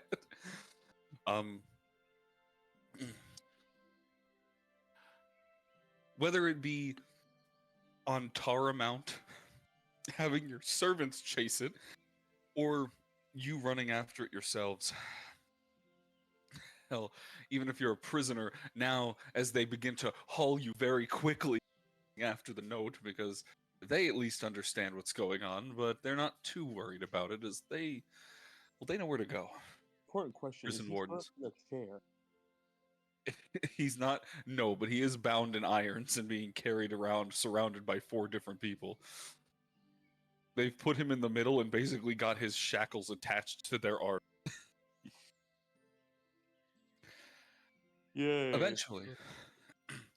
Eventually, through dodging and weaving through the crowd, trying desperately to catch up with these paper birds that have now started moving on their own, you begin to bump into some other people who seemingly are chasing their own. And the first one that comes to mind, at the very least, Sala and Yushra. Yes. You would have found yourself, most likely, bumping in to, just judging by it actually would make the most sense, to Ballistra, who's coming from a similar direction. As you're pushing through the crowds of people, all frantically trying to get to these paper birds, Ballistra, you see 2 men, darker in complexion, and definitely not dressed fit for the weather, are pushing themselves through as well, trying to keep up with wherever the hell these things are. Ballistra was previously just kind of perhaps wandering around the city a little bit, trying to decompress and relax after her pretty wide circumnavigation of the Lake of Heroes. Is now just kind of just here, like, well, I guess I'm waiting for the tournament. All of a sudden, the letter flies out of her pocket, turns into a bird, and flies off. She should take after it. Being not necessarily very tall herself, she slips between the crowds fairly easily. She's quick on foot. She pads through the streets, wrapped feet dancing on the cobblestones. She tries to keep ahead of the crowd and not let that bird leave her sight, whether behind heads of people in the marketplace or through the crush of the people. She tries her best to swim through the sea of people, and maybe when she finds a break in that is when she sees these 2 making their own mad dash after their birds, heading in a similar direction. But for her, while that's kind of a register of oh great, there's my eventual teammates, in her mind, They seem to be doing okay chasing after their own birds, so she's gonna keep her eyes very solidly on what she thinks is hers. So you literally got struck by a lightning bird. How are you this slow? It's not my fault. Have you seen his street? Actually, as a matter of fact, on Ballistra's part, her own body is taking on something of a shimmer as she's shooting through the crowd as quickly as she can. She's leaving behind almost ghostly after images. Terrifying. Fun idea. Can I throw a tag onto the bird as it's? Can I try to throw a tag onto the bird? You know what? Sure. Make a manifestation roll for that ability, though, just for funsies. Okay, I got it. 1, 2, 3. 4 successes. Yeah.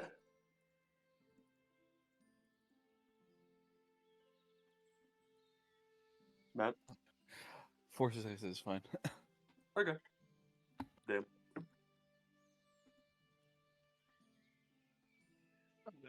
Kill them to make these pathways a little bit wider.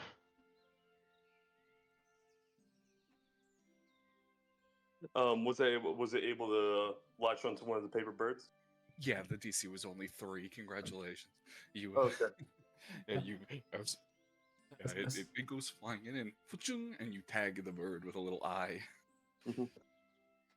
Assuming we're kind of like keeping even pace, because I'm pretty sure we're all have like the same speed rating. Yeah. I assume hearing this, Ballistra's going to say, anybody hoping to be fit to join the tournament isn't fit to grouch. I'm sorry, did I ask for your opinion?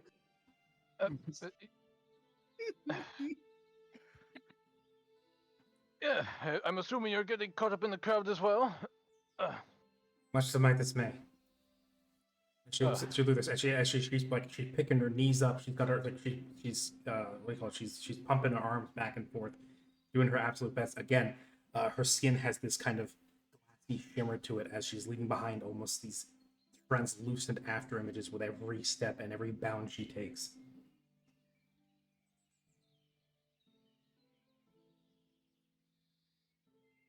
Yeah. Seems we're not alone after all in having unusual abilities. Or at least I am. Come on, let's keep going. Yeah, if as far as like what for you, Shizdrab, Ballistra doesn't respond. Her eyes are firmly forward. Fair enough. And I it's want to with do something. I want to do something, but it's kind of silly. What I like silly. I'm gonna use my ability to have an arm come from it, like emerge from the tag, and I wanted to grab you and just grab it while it flies, essentially. That is so stupid. I know. Sure. That makes sense. Grab what? Grab himself. He wants He's to trying to grab bootstrap himself? Yeah, he's just gonna literally bootstrap himself to this fucking thing. Alright, Sala, I'll meet you when I get there. And you says it's like he's flying in the sky. And now, with a man dangling from a paper bird, is now swinging back and forth and back and forth. Make me a dexterity save. Ballistra's gawking at the fact that bird can even support the weight. Yeah, thankfully, it's technically the tag, which is completely different thing. Which is somehow inert and completely ignorant of physics. Lovely. Exactly. 4 successes, 1 critical. Okay, good. The crit saved you, because I was going to make the DC 5. As you sway back and forth, you are just barely, narrowly dodging signs that are advertising local businesses attached to these marble buildings as you swing back and forth wildly over the crowd, and now people are noticing as your feet are just barely grazing the top of their hair. Fucking insane person. Yushra was a crit away from concussing himself on a marble slab. Yes. You are so lucky. Meanwhile, Yushra is just smiling as he does. Ballistra's gonna throw a look at Sala. There's no words spoken, but it's obviously a look of, It's just like you know this person. You were traveling with him. You were just chatting. This is your friend. And this immediately sinks any respect I have for you. Saul just kind of shrugs and says, or Saul just kind of shrugs, but it's a look of, hey, what can you do? Fair enough. Yeah, no. At this point, Ballistra is like she's not sparing the breath for words. She's conserving her breath for the at this point jog/sprint after the birds. I'm just being smart. Smug, you mean? Both. Can at this point, like as Sala and I'm sorry, what is your character's name again? Sala, Yushra, and Ballistra are moving. Yeah, as well, because Yustra, went up ahead with his fucking show of his manifestation. Oh but no! as Sala, Mind you, they're still chasing the birds. If your birds are keeping up, you can see him. He's dangling from it. He's still swinging side to side like a fucking moron. Try not to he's off bump the into ground anything, though, yeah. will you? You know this is quite fun, Sala. I think you should join me. Yeah, at this point, go on. Rin. Is Tara still like bolting after them, like barreling through people? Yes. Yeah, I'm because gonna I do wanted it. to like push Sala and Ballistra out of the way and be like, yeah. Shoulder checking people out of the way. Actually, is there a second bird? Is there a So- second paper bird? There's several birds. Okay, I'm gonna throw- everyone's letter has turned into birds. So at this point, there are 3. Now Tara and FaZe have also clicked in. So now there's 2 more. We're gonna get there first. I'm gonna throw the tag on the Sala's bird. And Sala, with your permission, I'm gonna Alright. do it again, but have the other hand grab you now. All right, my turn. As Tara is bolting after our birds, like bounding through the streets and barreling through people, pushing the other people over, Faye is like panicking, like, Tara, you're going too fast! And she wraps her arms around Tara, frantically squeezes her, and her sleeve is like over Tara's eyes so she can't see. Oh my Feel the wind in your hair, Faye, and also possibly push some innocent pedestrians aside. But aside from that, we're gonna get there first. Last one Do there. it, do it. Do we care Last one there doesn't get a tasty treat. Sala, do you Elliot? This Ballistra spares just a tiny bit of breath and says, Alanas is high at the circus. Alanos is high at the circus. Sala, make a dex save for me, by the way. Will do. Hang on. Yeah, also, grab Sala and Ballistra's drag keeping one Sala eye on the across the- blind bull at the moment. Yeah, the blind bull in the coffee shop who's pushing, or at the china shop who's knocking everything over. Oh can- my god. I can imagine Charlotte going, "Hey, Alice." Like she's got getting a- name wrong every single One time. success. Oh, What is it? Oh no! Oh no! Oh, One no. success, 0 crits. Fortune diet, maybe? Do you, I can you have even- 1 out of 3. I don't know. I mean, fortune On a dice dex come save. back every session. You're welcome to reroll. Okay, yes, I'll do that then. Your destiny die comes back every like mission, and this is technically a So mission. fortune dice is just a flat reroll, yes. Yeah, you just a flat reroll. It's real simple. Okay. 2 successes.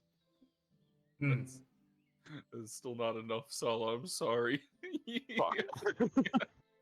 As I Yushra don't care. attempts This to, is be funny. yeah, as Yushra attempts to pick you up, you put your arms and go, "It looks." And as he attempts to grab you, instead of grabbing you, he slaps you in an attempt to grab you, knocking you over onto Ballistra's feet, and then immediately toppling over Tara at the same time. So now blind Tara tramples you. Oh. Tara, do me a favor. Make me a Yeah. dex save to see if you can stay on your feet after trampling Sala, because he's now at Okay. your feet. Also, I find it really funny. I removed the fortune dice and it got me 4 successes and 2 crits. I'm Can sorry. I, assuming Sala just went underfoot, Yeah. and I'm assuming we're about to have a pile up. Yeah, a pile up is about nearing here. Are you gonna try and get him up? Save him? No, I'm going to try and save myself. Okay. Damn. By the way, I got 4 success and 2 crits. Oh, I- good. So you're fine. This is perfect. You feel Sala because you can't see. You're covered by Faye's sleeves, and she's desperately riding on your shoulders, trying to slow you down. You feel the inklings of a body, and instead of trampling them, you just jump over them and keep running. You guys are still fine, as Faye's hair basically grazes some of the slabs over top just as you jump to keep going. Oh, Can I? I'm gonna take the fall. As in, I'm gonna rather than fight the body underfoot, I'm gonna let it catch my ankles, and I'm gonna roll forward, and then across the ground in front of me, I'm going to create a mirror, and then I'm going to create one further ahead that I'm hoping to come basically in a roll out of, and basically hit the ground running. You know what? Sure, I'd allow that. Cool. That would probably be a manifestation roll, just for the Makes sake sense. of it. Yeah, I could Basically, also see a I'm trying dex to save. I'm trying to think with portals, but Yeah, thinking with portals is a smart idea. okay, 6 successes, 3 crits. You Oh, are totally fine. Yeah, you're Wow. fine, dude. You fucking make that. You go ahead and tell me. Yeah, so basically, Ballistra feels it underfoot, and rather than fight it and like basically try and untangle herself mid-run, potentially killing her momentum, and also maybe kicking the man while he's on the cobblestones, she's gonna allow herself to continue forward with the momentum, creating a shimmering pane of something across the ground in front of her, basically a glowing rectangle that glistens. As she rolls forward, diving into it, it ripples as she goes through it, and then a secondary one opens up a moment later. I'm gonna say like 10 feet ahead of where Tara is. And just it opens up. This one is vertical, shimmers in the air, and then there's a ripple as Ballista comes out in a roll, hits the cobblestones on her shoulder, comes up to her feet, and keeps running. And then the windows slash mirrors are gone. Sola's just on the fucking ground. If it looks like Tara and Faye are losing in the race, I'm gonna try and throw Faye so that she gets there first. Oh no. my Oh god. my god, okay. At the Wait, same who is time, the head Faye is first? just like looking backwards at the poor man on the ground that just got kicked. Like, is he okay, Tara? You want to fly? You wanna fly? So Wait, Saul no. just bracing himself back up with his walking stick and just saying, shouldn't have said anything, and he starts sprinting. I have a question. Yes, I was actually about to pull you in, so what's up? Yeah, how agile are those cats? The cat, they are Oh, not gonna fit no. on those streets. They do not fit on Oh, those God. streets, dude. They're pretty damn fast. If you hop off and you get on one of those cats, they'll probably be running on the rooftops. Yes. Oh no. Just Do you have a wild? yes. You have a wildlife check? Damn, I thought it was gonna be vehicle. No, this is an animal. You know what? Wildlife is also pretty good for me too. I'm gonna roll it. Hold on. Rolls a 1. I'm not gonna do that. I rolled 3 successes. You want a I have an fortune dice? 8 in wildlife. Yeah, you wanna you want a fortune Yes, dice? yes, I want to use a fortune dice to re. Okay, go ahead. Okay, now I have 4 successes and a crit. That's enough. Sure. 5 was what you need. You said 4 successes, 1 crit? Yes. Okay. Trying to wrangle this What the hell? Clydesdale-sized. I I changed the fortune dice from 3 to 2, and then I rolled 7 successes and 3 crits. What the hell? I feel like that's gonna be a Exact- trend. Yeah, it seems like that's already happened twice now. The Anyways, not so fortunate dice. the not so fortunate dice.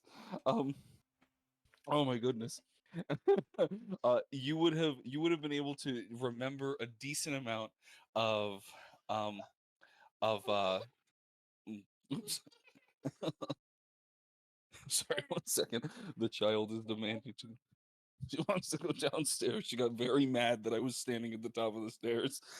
Who's currently ahead, might I ask? Who is ahead right G-Day, now? out of nowhere. Right now, G-Day from out of nowhere. G-Day, With a help me steel with the chair. chair. Whoop! Yeah. Sorry, the child's requesting chocolate milk. Jockey Go silk. The funny Anyways, thing is, I can would- actually see you- G-Day being. Yeah, G-Day's.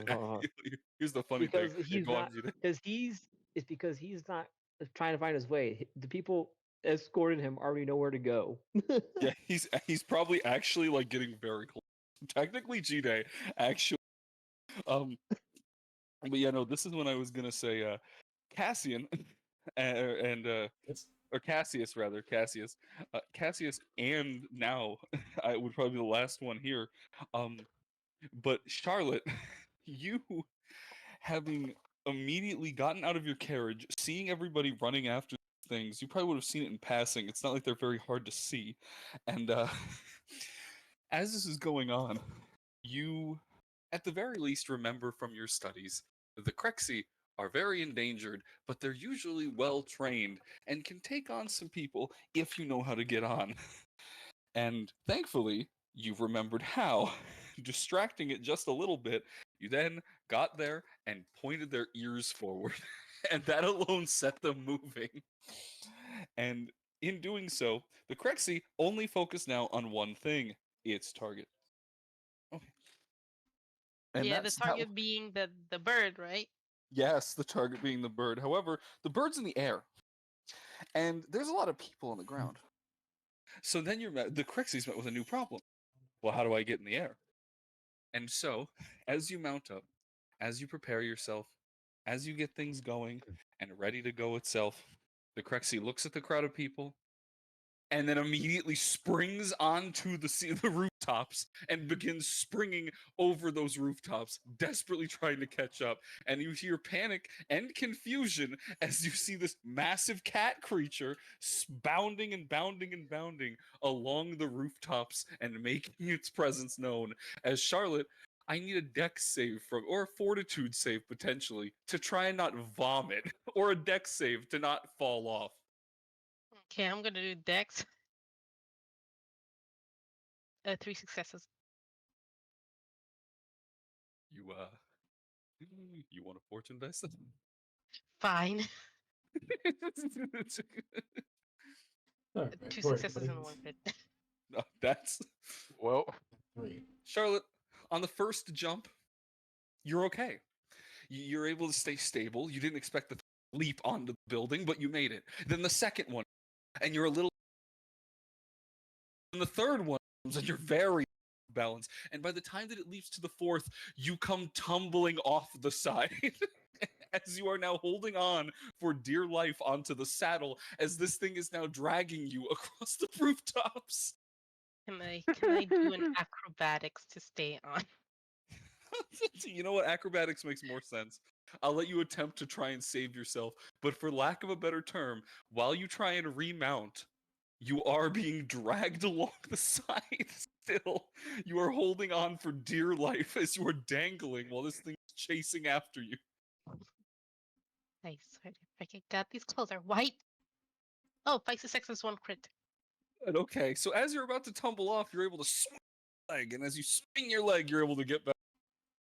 And everyone is still seeing that you nearly fell off.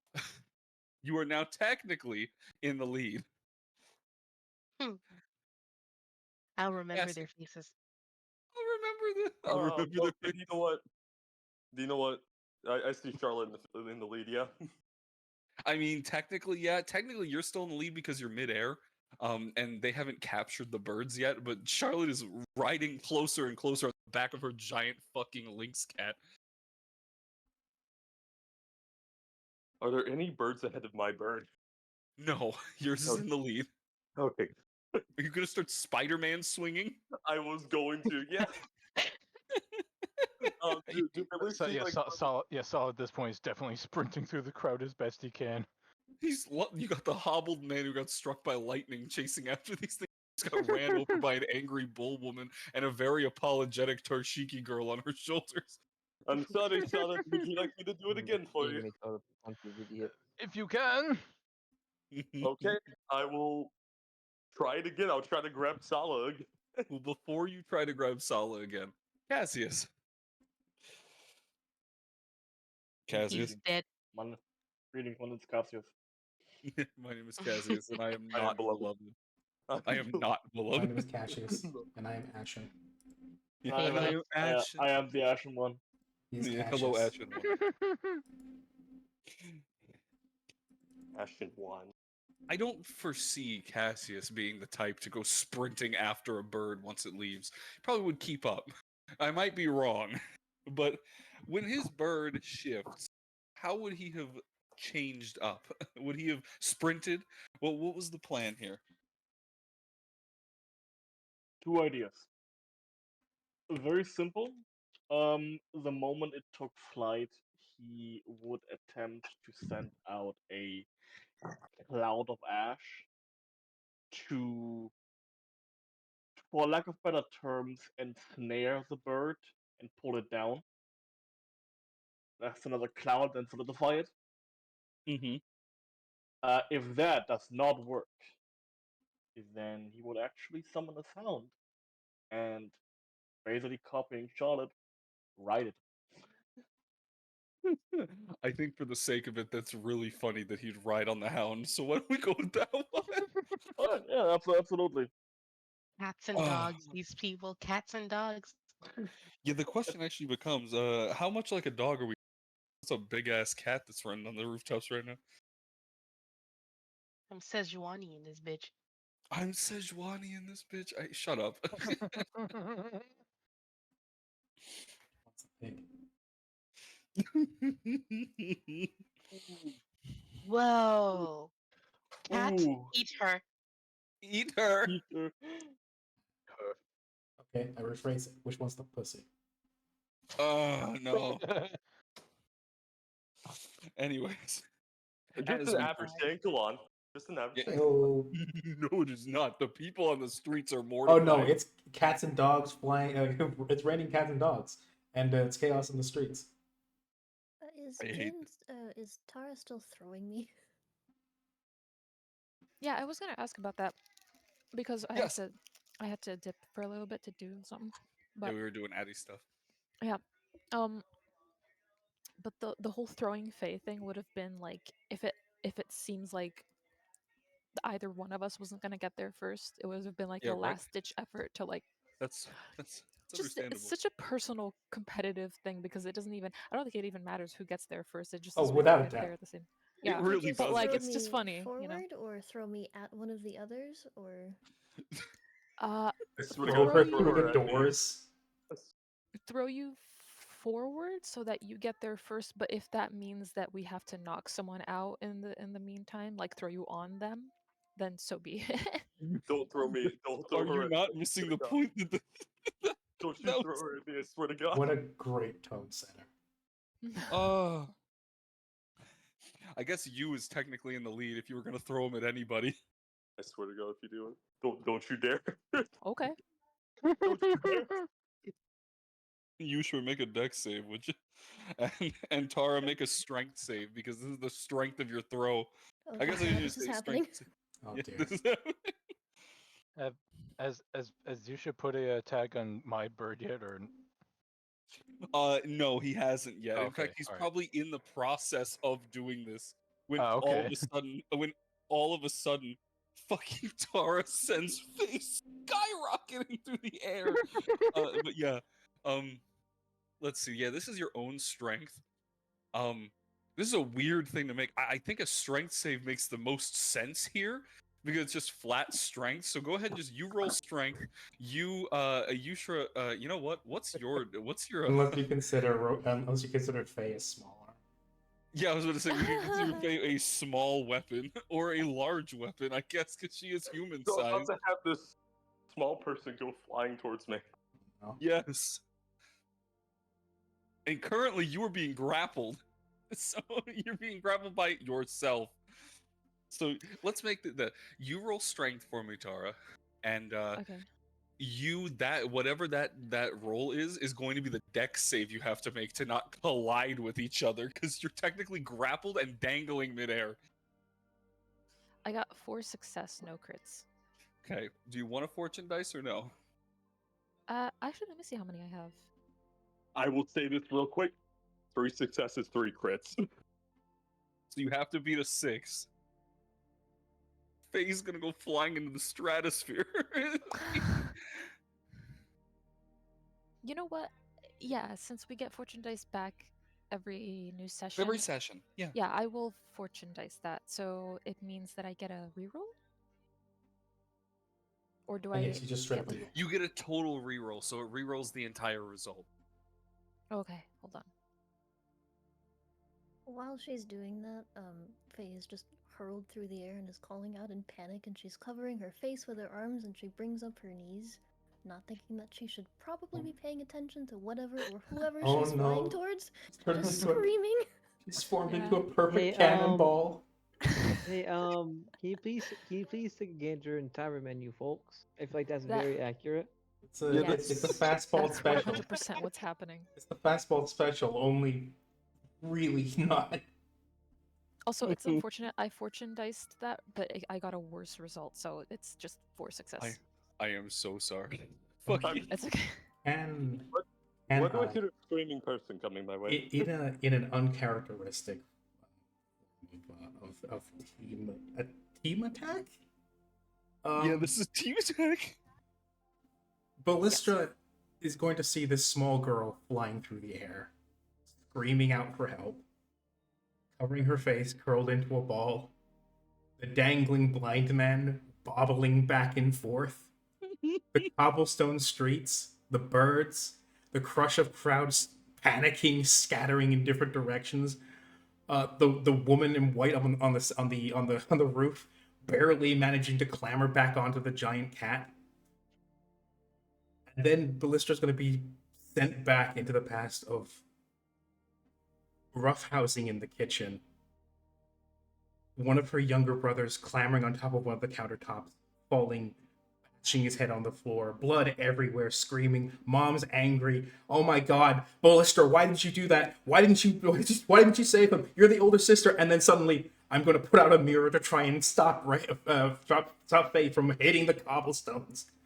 Okay, so you roll a manifestation roll, and do so with the idea that your DC is a 4, because Tara's strength roll was the 4. Okay. We've initiated PvP in a weird way. 7 successes, 1 Just critical. Caught in the middle.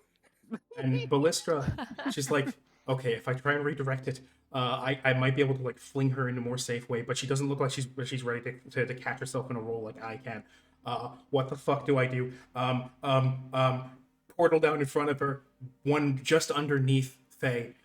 She throws herself into the mirror in front of her, comes rocketing up into the air, catches Faye, and then lands just Slide just- on the cobblestone. not even slide. Comes down on the cobblestones because it's like she's went down then directly up. So it comes up in a high arc. She grabs Faye just in this moment of muscle memory and panic.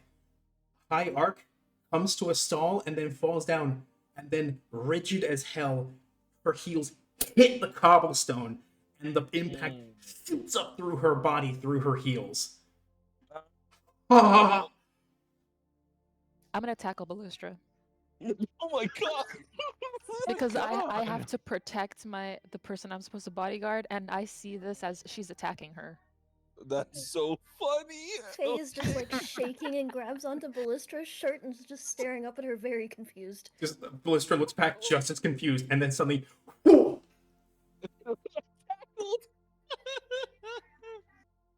Oh, What a day to be alive, Sala. You don't hurt her, Oh. and she's gonna attack. You threw herself, you mad woman!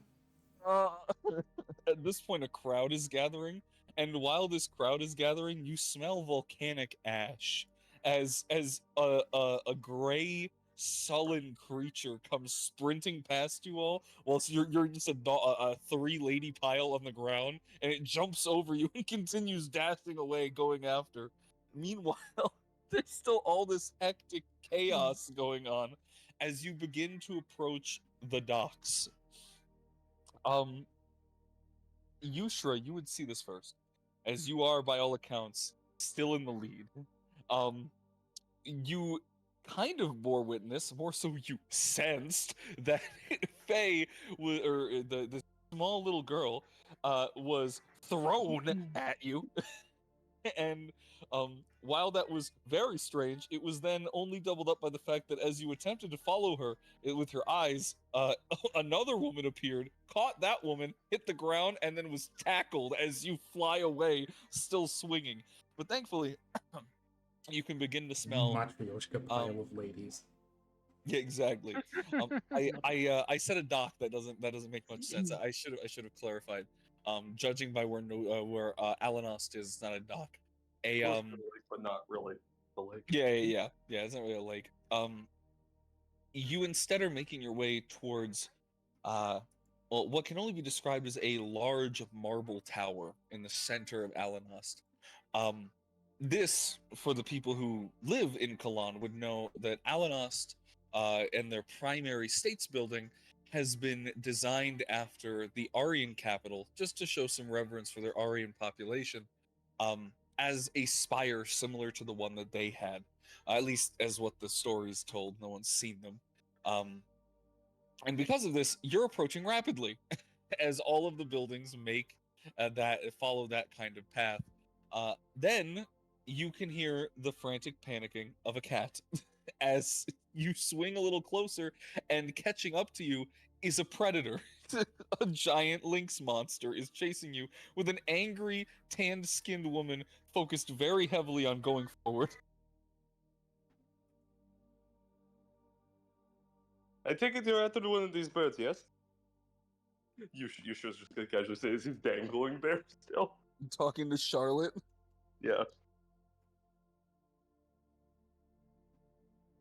Who are you?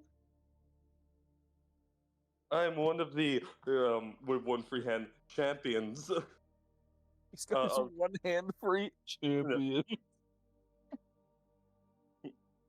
Of this tournament, and I've decided to have a really good time.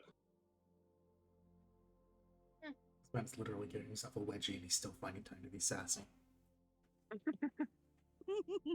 More like I'm being held by one of my arms, and that's it.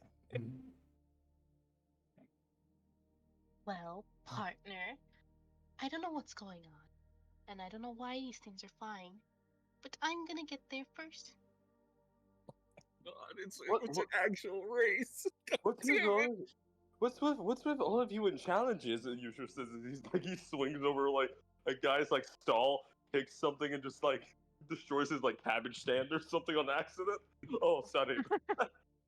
Just tackle. Well, it can't be cabbages. It has to be something else, like bananas or Rhubarb. something.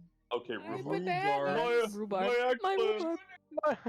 My asparagus.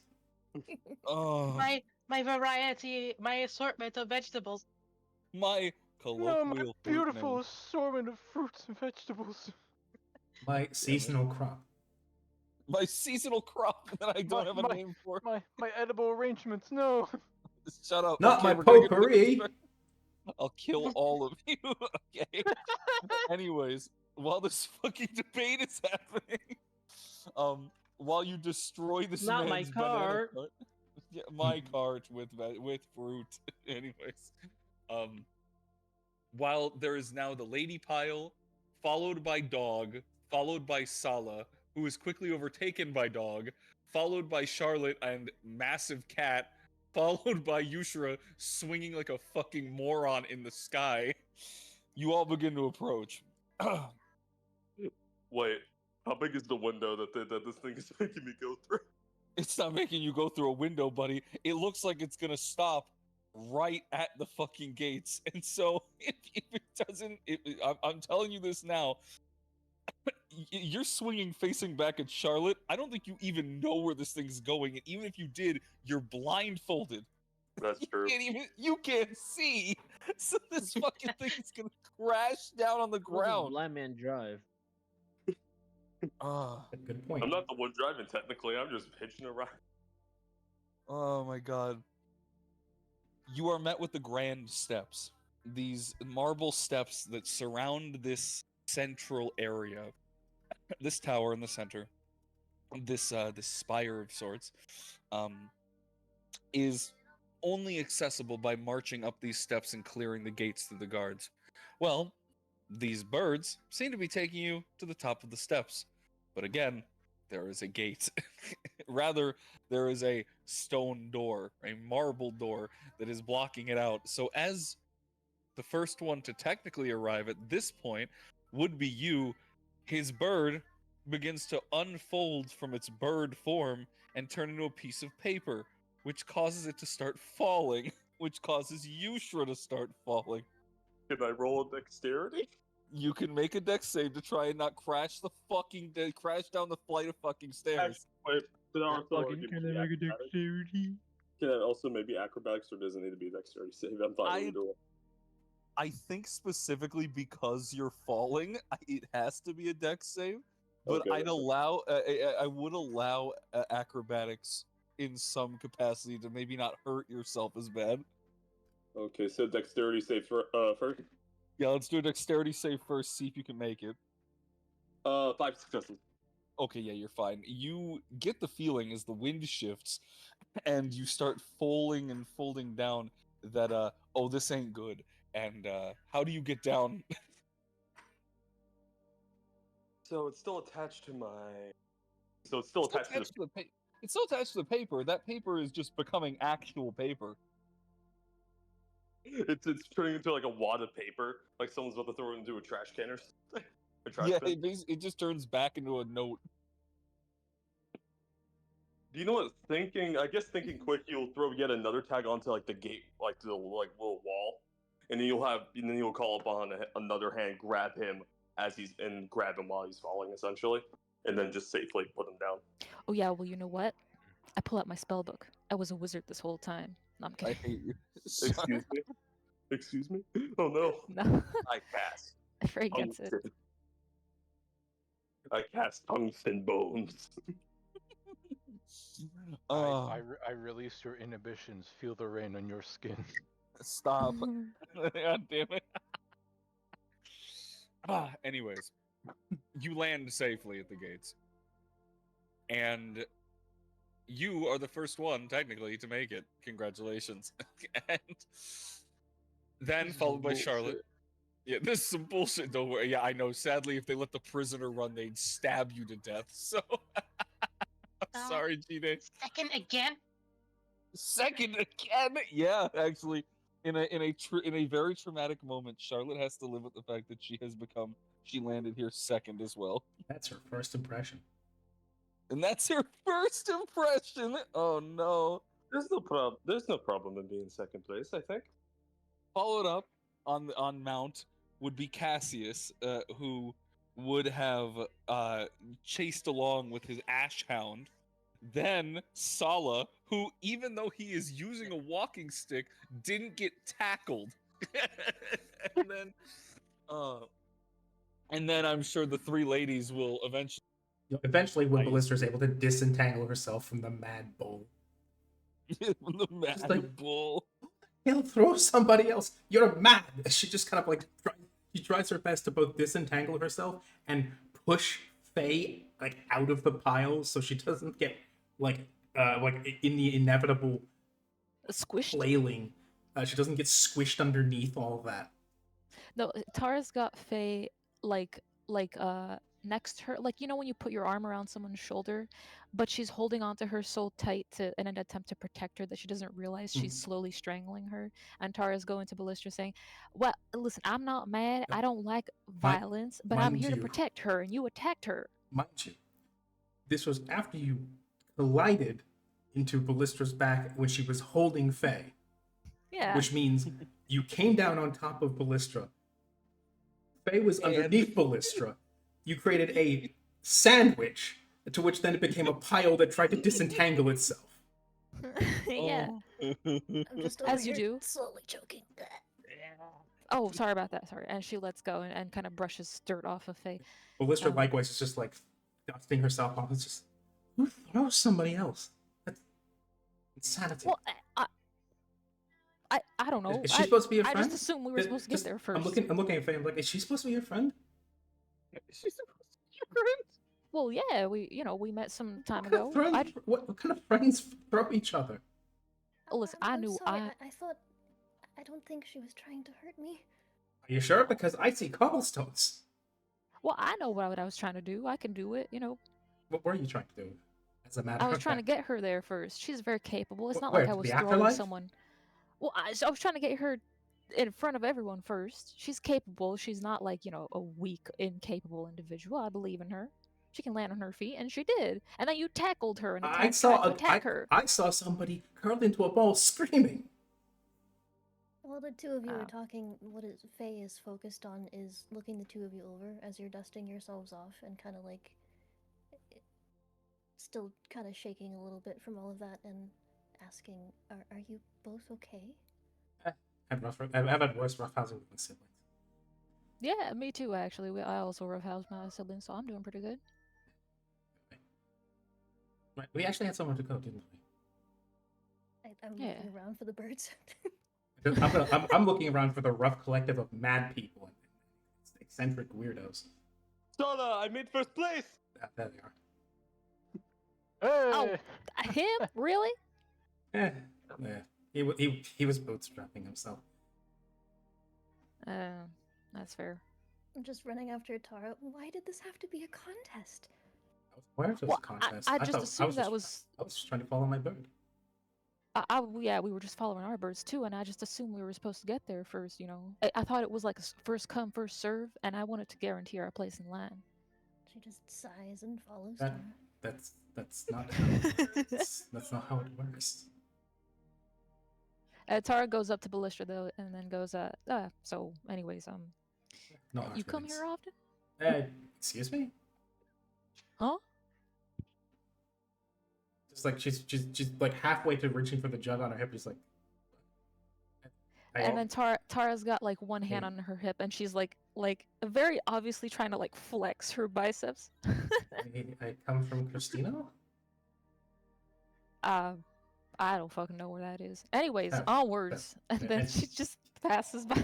Like again, Ballista, just a look of total bewilderment. Just her pupilless eyes are somehow so like clearly like they're chasing back and forth all over the place, and then just another confused look at Faye. It's just like,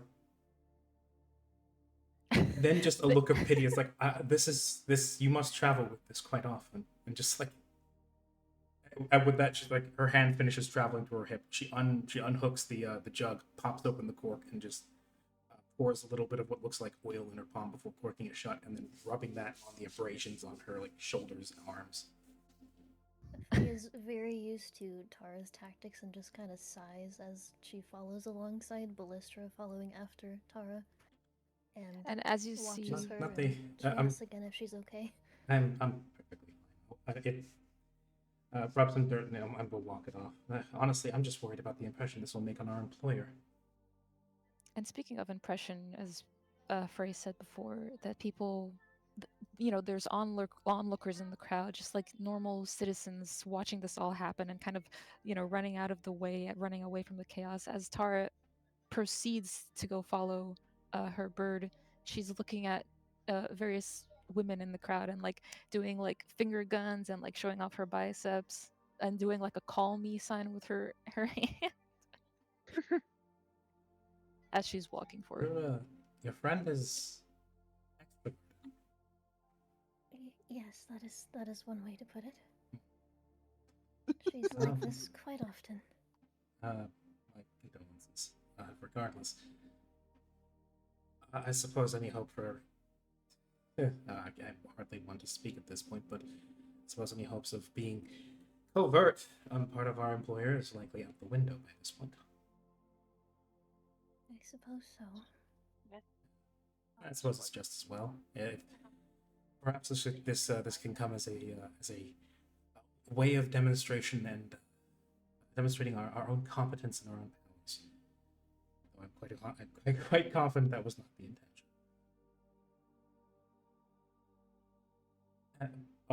Manners. Yes. as I guess as we're coming up to the gate at this point, and people are kind of loitering around. Everybody outside. has slowly began. Everyone has slowly began amassing at the gate. It's not open yet, mind you. Everybody's loitering outside. As I guess as they come up to it, Ballista just kind of gives a nod to the pale woman in front of her and says, "My name is Ballistra Sedaris. It's good to meet you."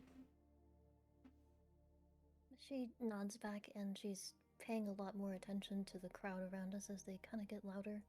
And she's moving a little bit closer to Tara because she's very nervous with all the noise and all the people. Yeah, there are a lot of eyes on you all.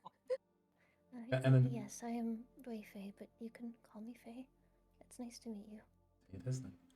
And then turning to the mountain of a woman in front of her, Ballistra, who comes up to maybe chest height, looks up at her and then says, "I am a little bit taken aback by the fact that you chose to flirt with me before you even asked my name. My name is Ballistra." Oh, yeah. I'm sorry about that. I usually start with that first. Nice to meet you, Ballistra. My name's Tara. Now, Nice to meet you, Tara. you got a number or something I can call? What number? What number? phone? What is it? What is? What's your pigeon? What Wait, kind of- that's a good point. There's no like, well, I'm sure there's some kind of messaging system, right? It's like Yes, What's there's your mail. A letter. Mail. you got a mail PO box. It's got a PO box. No, that's not how it works. Sister, Where what's do you your live? what's your postal code? I can't ask where she lives. That's creepy. That's like, where do you live? Like that's weird. There's no other way to get a Where's hold your of people. pigeon box, ma'am? Where's You got your a pigeon? Oh box? God, not You the got some chickens? not the pigeonhole. Where's your pigeon box, ma'am? God damn it. It's really funny. That was so stupid. Oh my God. Mhm. Oh, anyways. It's just like just staring up at Tara in bemusement. It's just like, what are the words this woman is speaking? And then just to the rest of the group, to the blind man, the woman in obvious, overly stylized military gear, and two rather scruffy-looking men. One, I guess, trailing a cloud of ash, and the other with a walking cane. And I suppose this is the rest of the contingent. You As sound like almost a as if competition. almost as if on cue, while these escapades have, gathered, there is a rumbling. This gate, it's almost incorrect to say a gate. It's more of a twin set of doors. And as you've all gathered at the foot of this door and climbed these stairs one way or another, the doors rumble and creak as they slowly open to reveal the entrance to the marble tower. And standing there, bound, surrounded by 4 armed Alanost guards, specifically, bound in chains, and bound around the neck, the feet, and the hands, each attached to a different guard, is G-Day, who technically got there first. Never mind, Sana. I didn't get here first. I lost. Oh well. Third? Out of character. I'm third? Yeah, out of character. That makes Charlotte third for once.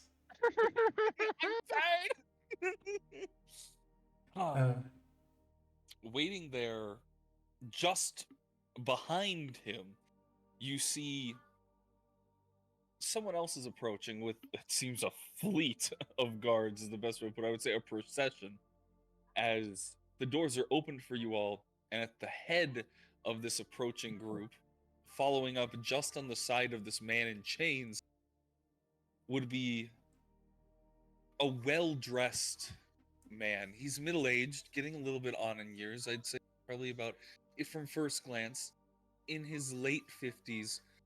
maybe early 50s actually, but his platinum blonde hair is definitely showing some gray. That silver's starting to come out, and the laugh lines on his face and the wrinkle in his brow are only offset by his relatively pale skin. Definitely not as pale as someone like Faye, and his glowing yellow eyes. This white outfit, almost akin to Charlotte's outfit, white and gold with this almost commandeering commander look, folded off to one side and shoulder cape to boot that drapes down to his knee, and his commanding, and I say commanding, I say his noble boots, I should say, clanking across the marble as he approaches, flanked on both sides by guards, and goes, "Wonderful! The rest of you have arrived. I've been waiting, and I see you've all made some sort of acquaintance, yes?" And at that point, he kind of leans off to the side a little bit to peer down the stairs and the mass crowd that's all staring up, and goes, "And it appears you have made an entrance, lords. I got here Please." first. All in the name of good-natured Lying? fun, you see. Good-natured fun. Tara lying. By the way, I got here first. Big lady, big lady, did you literally just lie about a non-competition? I don't know what you're accusing me of, but I find it very demeaning. I'm blind and I can see through your bullshit. I don't think you really are. You were swinging up there like you could see perfectly fine. Yusha's then just gonna lightly, just take off his blindfold a little bit, and you literally see nothing. Oh shit! The fuck? Yeah, me too. Yes, no, he's trained himself quite well to use the rest of his senses. Well, that's impressive. You mean his manifestation? He has really good hearing. I see. He also has really good hearing. I don't need to be blind to see through that. Well, before we start anything further and have any other conversations within the public purview, please, why don't we step on in? We'll discuss it better in private. Yes, guards, you may free the prisoner. I'm sorry. What? There's a prisoner? Are you supposed to really be freeing him? Yes, of course, he is your final member. So, though, you didn't Oh. tell me we were working with a criminal. I didn't know we were working with one either.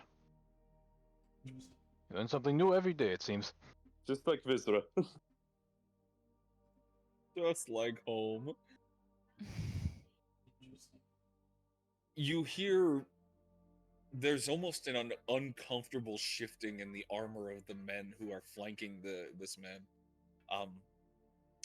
As they turn and kind of ready themselves for whatever may end up happening, as Jide's shackles are released, the binding on his neck is released, and then his ankles are freed. And as the chains rattle to the ground and break off, this more domineering man, a little bit taller than the blonde one, turns and gives a bow, status of, "Yes, sir, I've done as you've asked. But if the prisoner acts up, we will send him back." And the blonde man nods and goes, of course, I would expect nothing less. Now, I don't foresee that happening. Do I, Jide?" He said, "Give me un momento." Oh, damn it. I think he's. I don't know if he's at his computer right now or something. Might be happened. also working. Yeah. Oh yeah. Damn. Anyway, Damn. damn. That's fine.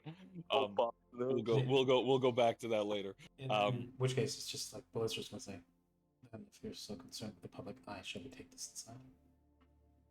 That was indeed the intention. Yes, my dear Ballistra.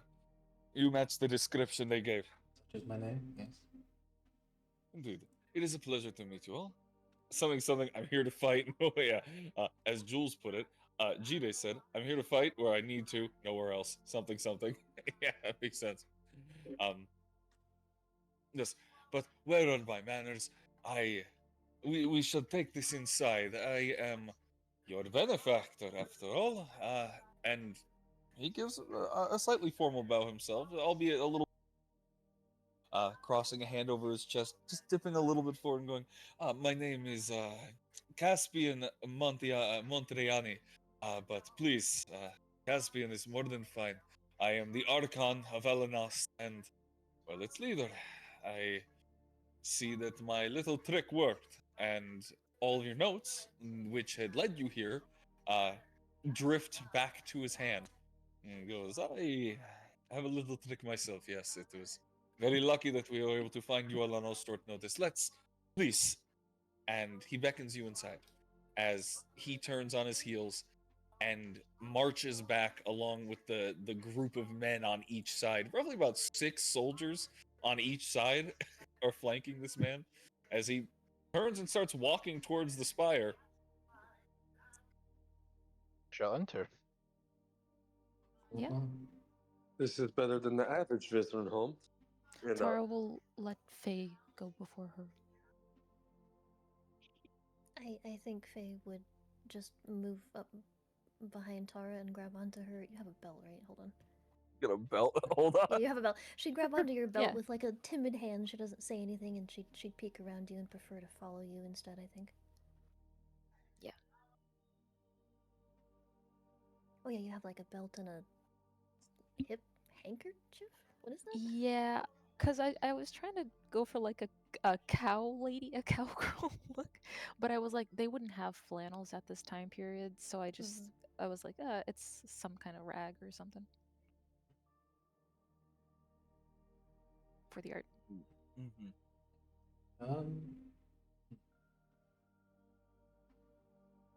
No, regardless, as everyone makes their way inside, and as things get a little bit more settled in, you enter in through these through the gates, and the stone doors close behind you. That same dragging of stone against marble, and that horrible sound, the grumbling of the ground as they seal, and you are in the courtyard of this massive, very gorgeous looking spire that was carved and stacked up over what would must have taken years. For the Colesian natives, you would know that this was actually made only within the last couple hundred years.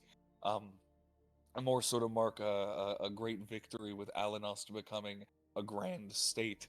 And in doing so, they needed a symbol, and this was that symbol. And as you make your way through, you're flanked on all sides with greenery and fountains. Charlotte, if anything, it feels like for you. Um, but most importantly, you make your way to the front door, and these swing open with relative ease. Um, in fact, they seem to open almost on their own as they just part ways as you all approach and you make your way in to the lavish indoors.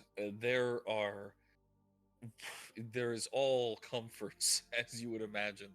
There's a faint chill that kind of drifts from the spire as you enter, and while it appears as though much of the furniture is actually carved from the stone itself, and just kind of positioned there and in the floor, as you make your way through and you're given a tour of sorts, of with the Archon Caspian kind of drifting like, oh yes, this is the war room, and yes, of course, this is our meeting room and the dining room. Sleep here. This is where I sleep, and he points to like a couch, like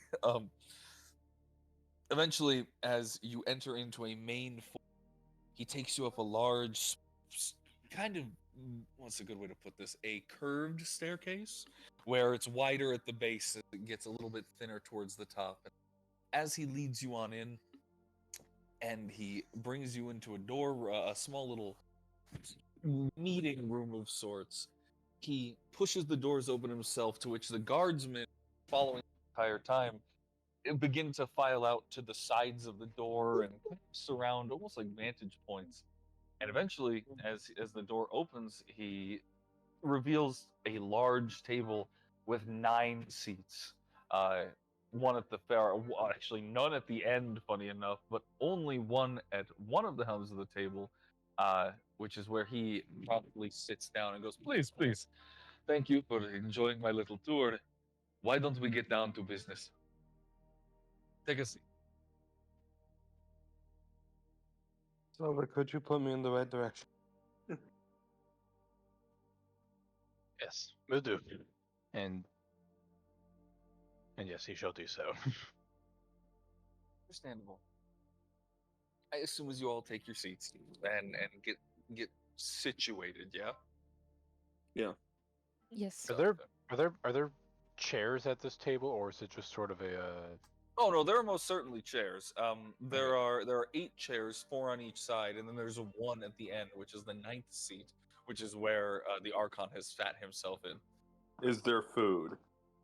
There is not food yet, but Damn. Ballista pulls her own chair out, lowers herself down into it, and then reclines, crossing her arms expectantly. Sala will prop his stick up against the back of his seat as he goes to sit down. Hello. If we're all gonna be cooperating in this, I think it'd be a good idea if we all share our names. Yes. Yes, we never did get to. I don't think we've gotten the opportunity to properly introduce ourselves. well, there is no time. There is no time better than that. I suppose now is the perfect time. So, by all means, Ballistra, I've already addressed you in some way, but Yes. Ballista will stand, and then she will, a moderately tall young woman with olive skin. Her hands and feet wrapped, no shoes, no gloves, instead simply wrapped in what looks to be linen, not quite bandages, but something of the sort. An inch strong what look to be beads and string for embellishment. Baggy clothes, a partial cape and hood that keeps the sun off. Traces of scars underneath the linen, across her forearms underneath, that are specks and lines of white that break up the olive skin. Wavy, sometimes curled at the end, dark brown hair that cascades down to her shoulders, and glowing eyes with no pupils that give a slight luminescence of gold. A couple other things would be perhaps the sash around her waist, acting as a belt from which things like a small bag, a book, and a carafe of some sort, plugged shut with a cork hanging there. And they jingle and they bounce slightly as she stands up and brings her one bandaged fist up and plants it into the palm of the other, and gives a shallow bow and says,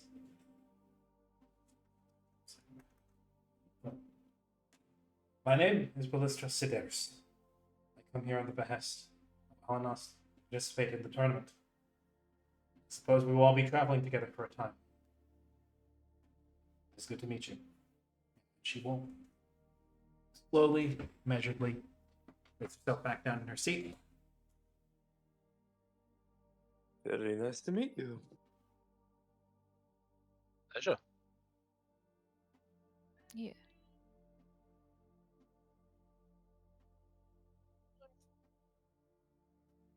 Come on, I know there's like 4 or 5 more of you in here. Say something. 7. actually. there's 7 more actually. And Tora kind of gets up. And again, she does like a display where she's like putting her hands on her hips and like flexing her biceps and going, "Name's Tara. Nice to meet you all. Yeah, I don't really like fighting or anything like that, but I know how to do it well, and I'll do it to defend myself and defend what needs to be defended. So, I don't know. Hopefully we can get along, even though we might be competing against each other, or with each other. Hopefully. Yeah. And then, as she sits down, she like nudges Faye with her elbow gently. Faye like squeaks and looks over at her, and then looks around at everyone else, and then her eyes just go to the table, and she raises a small hand and just hides under her bangs, and her voice is barely audible as everyone looks at her.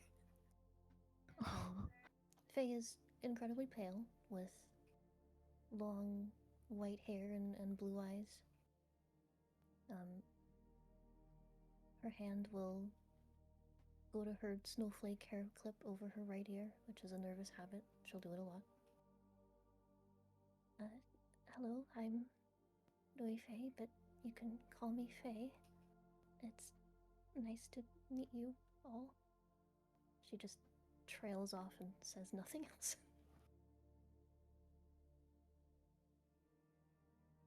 Woohoo! Tara starts clapping. This just makes her like curl up tighter and just. It just gives you a flat stare. Oh yeah, I forgot to provide a description too. I guess because I made art, I feel like I forgot to give a description. But Tara's just a tall bull lady, tan skin, brown hair, horns, simple tattered clothing.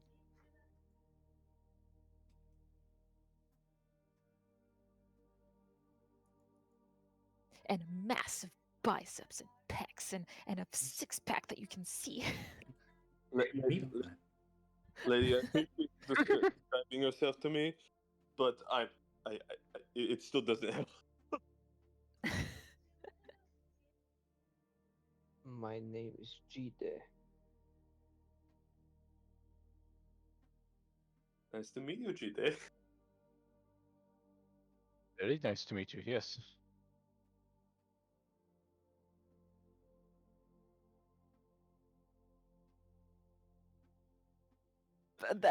Stare. I imagine there's a lot of stairs currently leveled Jide's way. Where's Mr. Third Place Lady? Yeah, I was muted. G-Day. Yeah, I would like to mention. Yeah, I love that G-Day. I was muted. I love that G-Day was like, and that's it. Like, I am G-Day.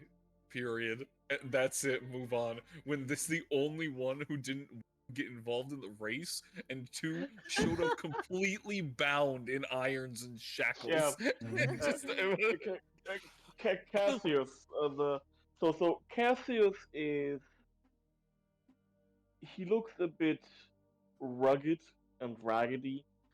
His hair is a dark gray, almost as if aged, but he looks relatively young still, like a young adult of at most the mid-20s maybe.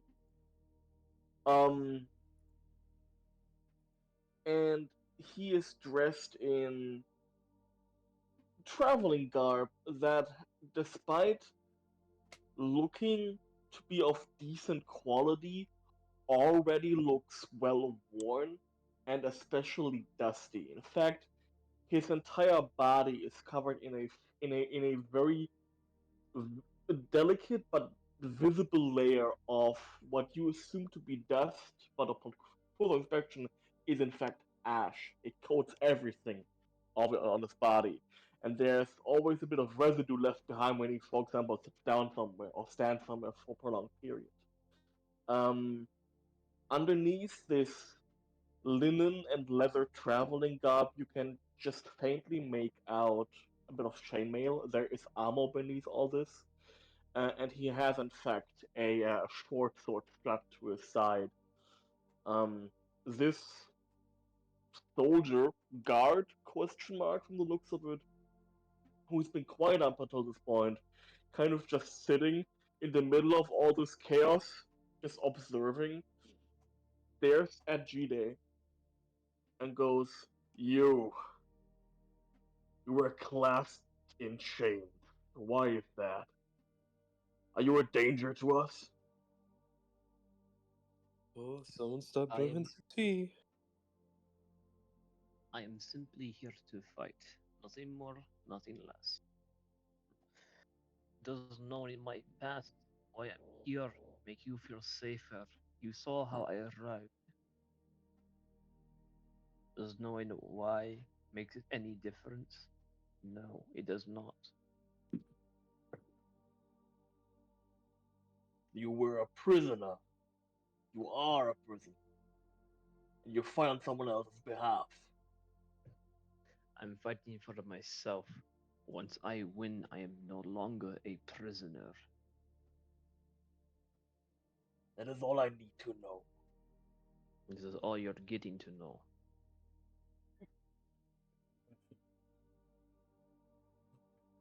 So, escort. Assuming you do not take the opportunity to do something unwise. What stops this man from simply running? Not many are very willing to throw themselves into a tournament composed entirely of the Imperians. In fact, many would fear doing such a thing. It's dangerous. Even a hardened prisoner, criminal, might take the easy way and decide to abscond when we're on the trail. Not that it makes entirely too much difference to me, but I'm sure this means something to you, Lord Alanest. After all, you could use every warm body you can get, can't you? Seem blessed here don't have that much of a good relationship, Sada. Quite so.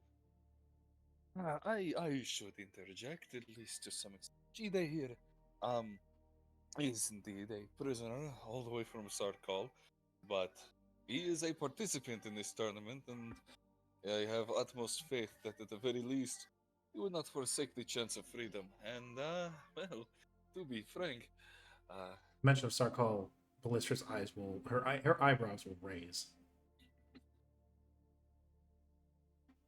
well, we need every.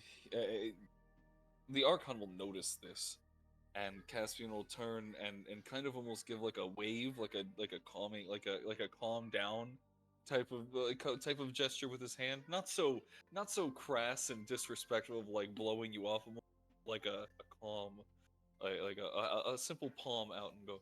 Well, that may breed some fears. I am sure you know the measure of many men from such a place. There, Jide is, with the rest of you, in the running to become champions of these places and to fight for Alanast. And that is his goal. His freedom is contingent on that, and more than that, well, should he change on that path in any way, well, he would have an entire nation of people against him, and frankly, many more than just one. It would be foolish. I did my research before I chose Jide anyways, and he was the same. Take it May on. not be I may not be well learned, but even I'm not stupid enough to leave this fight. Either I rot in Sarkal, or I die here, or I get my freedom. Either way, one of these answers is better than the others. Suppose I that's think I fair. can tell which one that would be. Very well then. I'll put my questions to rest. We still have further introductions to have. Yes, we do. Now, once again, who's the third place lady? I will look at the soldier guard man. We never actually ended up giving his name.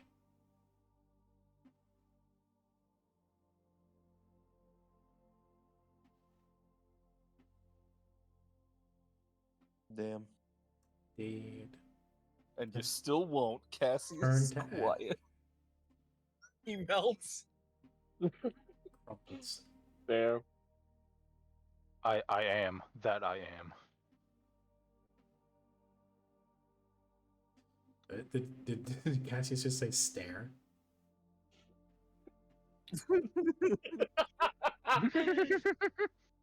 No, he gives a long stare.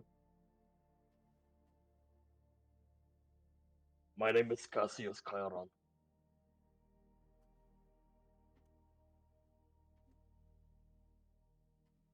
I'm a guard for hire. Currently between lawyers.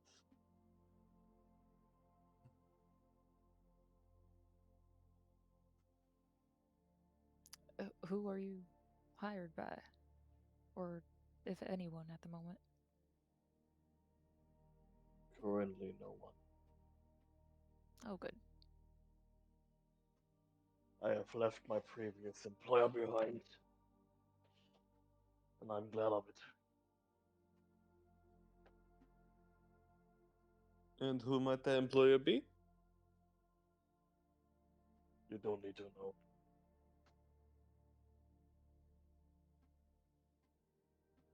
The secretive type. It is of no importance, that is all. If you must know, it was Villamari. Specifically Villamari nobles. I'm not from here, so I don't know what that means.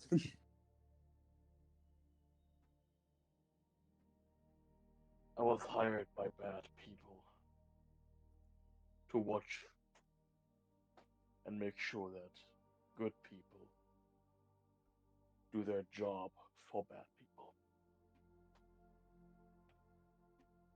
Oh. So you were hired by assholes. Good to know. Correct.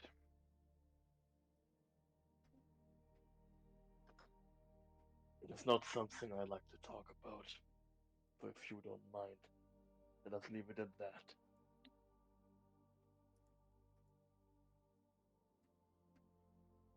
Very well.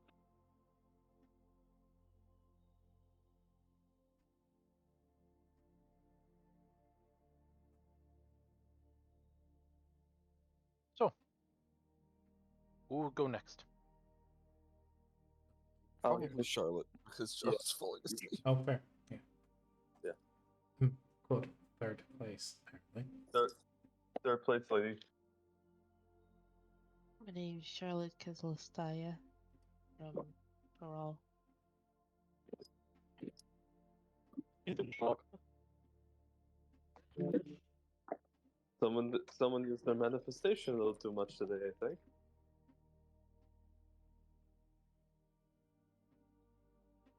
I will be the face of the party because I am the prettiest. Lady, I can't even see you. You are cuter when you don't talk. Zelda, is this true? You're cuter when you don't talk. Chat, is this true? Sala just turns to you and just says, "Don't look at me. I'm not the judge of that." I'm not the judge I- of that. I don't know. Well, I wouldn't be a good judge either. I literally can't see myself. Nala has now been Oh, Jesus. Oh no, he's dead. Beep. They got him. Vocal cords turn to ashes. He got abducted by aliens. Oh no. I Say, want my brow when I sweat my wrath. oh no. Say again, Cassius.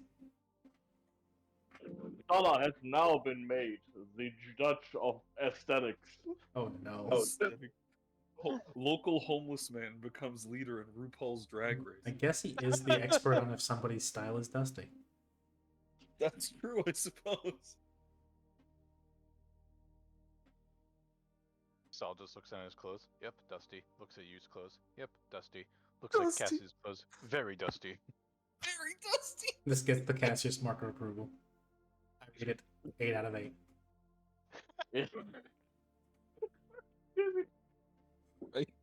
You. I rated 8 dustpans out of 8. God damn it.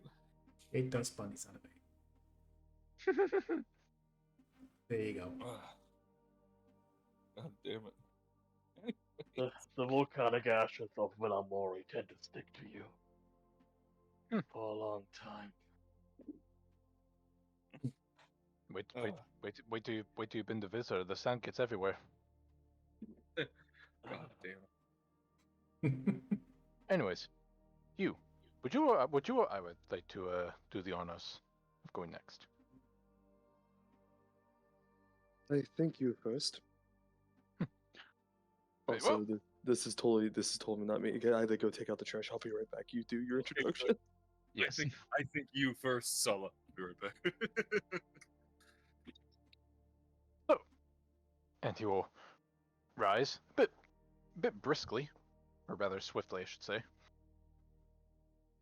I am Sulla. You may simply call me Sulla. There is more to my name, but that is not important right now.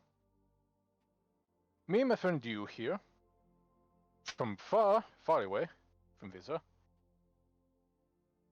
And we have come here, one, because we've heard about this tournament, and we're here to reap the opportunities it provides.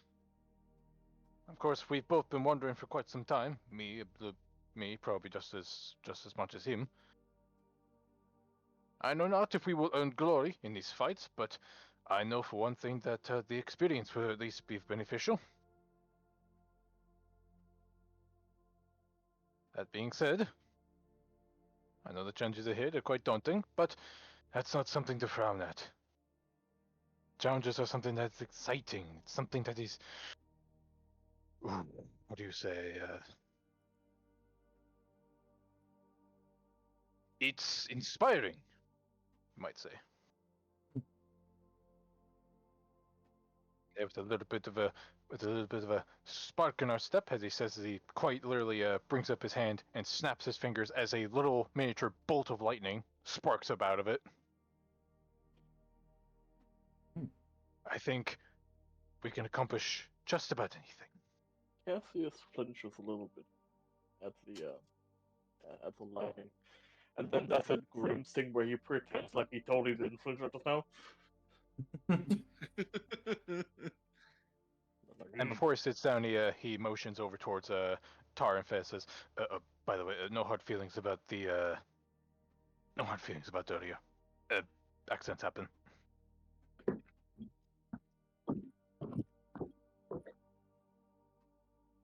As for when Sala was talking about challenges and such, you might have noticed Ballistra just subtly nodding along.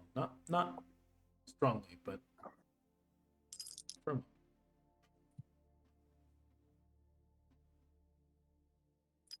Does that leave me left, Sala, or did you?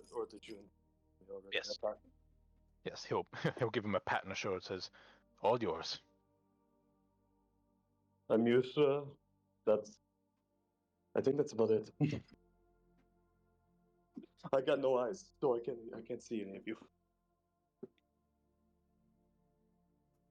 Does your blindness affect your speech as well?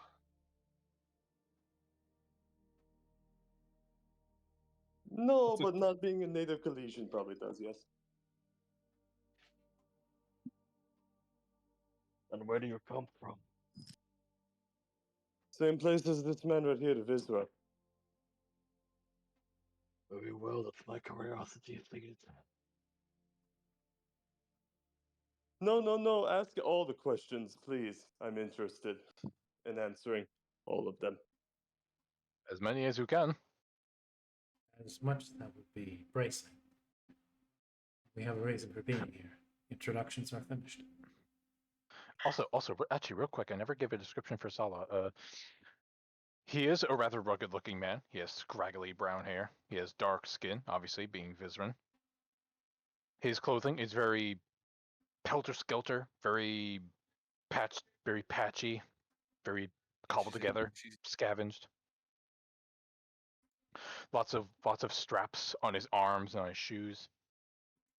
And curiously, part of his shirt is torn open, and in the center is a curious-looking scar that radiates out from the middle of his chest and almost resembles a pair of wings. Oh my god. Oh my god, he's showing off again.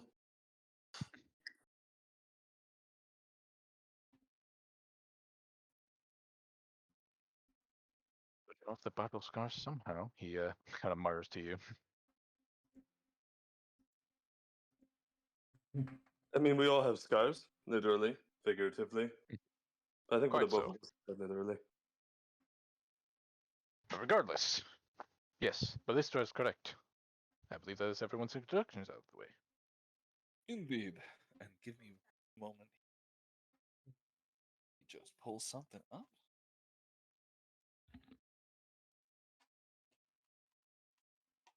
So, when the refreshments and food coming in? It's almost if on cue, the doors do fling open. And with them flinging open, do come some servants. Proper servants, workers, not slaves. and Yay! and yay. um and the and food is actually starting to be passed around. I mean they've got a as and also multiple different plates and things are laid out. No one is really necessarily plate of food, but everything is pretty much to the nines. For some of you, this may be the best meal you've ever seen arranged, as food is just stacked upon food and it's all over the place. So, you have our spices? Sala reaches over into his knapsack and plops on the table right here and pats it. What kind of food is being served, essentially? Well, they've got some in there. One of the things that they've got served is actually, and this is incredibly, incredibly wasteful. That Crexy outside that Charlotte brought here, they didn't kill it and cook it, but they are serving it. At least one of them. Um, Additionally, they've also gotten some things more native to Kalan. The equivalent of things like deer, like venison, things that I have not named yet. But quite a bit of meat, tons of vegetables are kind of stacked. Strange looking fruits as well have been brought and displayed quite properly. This spread is lavish. It's ridiculously so. It almost looks as akin to what you would see ability for the people who have been around in nobility. It looks like those old paintings of just food piled upon food piled upon food. Yes, of course. Please, eat, eat. There is no expense we did not spare. Not that we could afford to, because within the next couple of days, we will all be setting out on our adventure towards Piral. Oh yes, about that. There are some things that I should go over with all of you now that you've introduced yourselves. Once more, I am Archon Caspian Montiani, and, well, some of you recognize me. Quite a few of you are all very green. I wouldn't expect it. Roughly 20 years ago, I was champion at the Grand Tourney. In fact, it was one of the few that Elanast has properly won. um, However, my manifestation and frankly my age is catching up to me. And were it 10 years ago, I would have felt comfortable by my um. Well, I am sure you all are aware of pretense that you must all carry yourselves as. You're cutting out, Liv. Damn, I'm coming. How much did I cut out? Syllable here and there. Little bit. Yeah, That's fine. like you I cut think I'm out gonna. every like fifth or sixth word. I'll just start over. Caspian takes a minute, and he goes, "Yes, I should clarify. Um, were this 10 years ago, I feel like my body would state to travel with a retinue of guards. Um, well, it wouldn't be the first time that a representative leader participating in the tournament had been attacked on the road. And, well, as I said, age is catching up to me. And, well, I don't doubt that my abilities are still there. I would not rather risk it. as the tradition goes, you will all set out on foot to Piral, as they have done so many times in the past. And the route you take is entirely up to you. But well, I need to go there myself, and with there have been some concerns and threats in the past couple of months.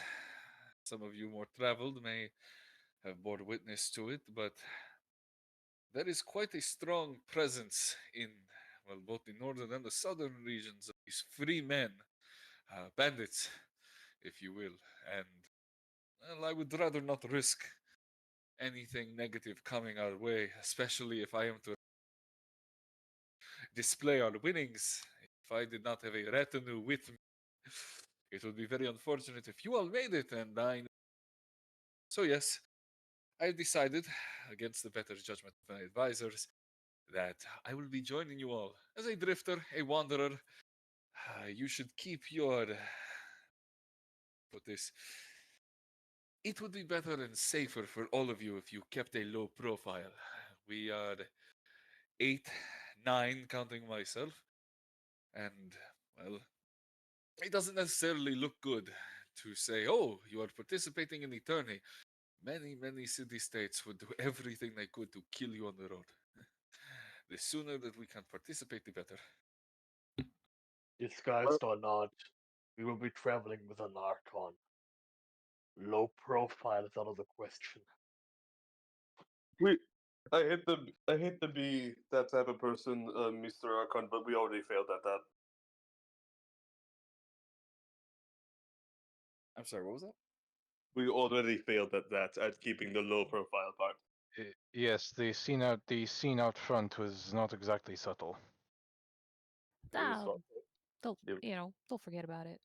It was fun though. No, I think. Who Yes. knows? They'll probably just think we're just a group of weirdos and probably pay us no mind. Mm-hmm. Going with the shadow arm in the air. But I digress. Assuming you don't you dress down, mask, you carry a hood, whatever. We're still going to be 8 to 9 people traveling on foot, whether we have a wagon in tow or we are purely rocking it with what we have on our backs. We're going to stand out, and it's going to take some serious effort to avoid. Well, it's going to take some serious effort to avoid places of populated concentration and attention, and to avoid exposing ourselves. Speak from personal experience, being around both sides of the Lake of Heroes, there is no end of people who want to make life hard for travelers. Well, that is precisely why I am a little concerned, but the one benefit is that everybody will be traveling to Piral very soon. Um, with the tournament in tow, one group of travelers, well, they don't necessarily stand out from several other groups who are all making their way. You have to hope that none of them are riding pack animals. And if they are, there's no harm in tagging along. Should we still should we still prepare disguises though? I intend to do so, and now that you've presence in the city, perhaps it would be good. You know, in truth, and this is against my advisor's better judgment, I am not even telling them that I will be leaving. I'll be leaving a letter, but I intend to leave before they know. I don't want anyone knowing that I am traveling to the outside world. I am a homeless man who got his way around. Saw that he's pretending to be you. When you've learned to be a wanderer like me, you tend to find yourself slipping out of places quite often, and sometimes often quicker than people realize.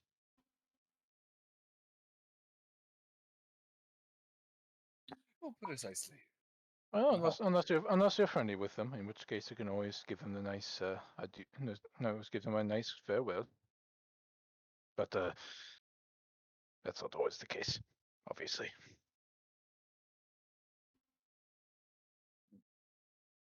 Indeed. Now, the path that you will choose to take is entirely up to you. I do not care if we head north. I do not mind if we head south, even. Though I have my concerns about heading south, it would be quicker. Though, as I said, it would entirely depend on you all. Well, the travel tagging. I foresee that the travel itself will be arduous and will supply a decent amount of water for us until about, I would say, a third of the journey is what we can take on.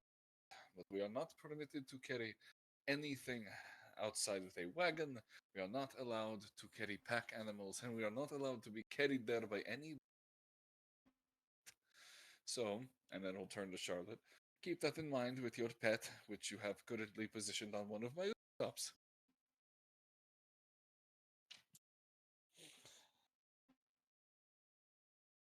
Oh shit.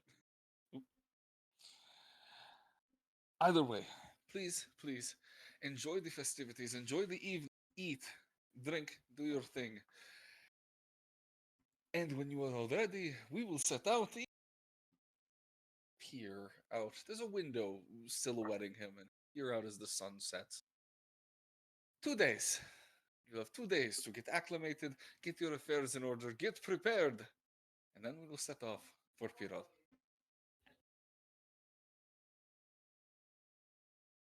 Thank you very much for the hospitality. Thank you very much.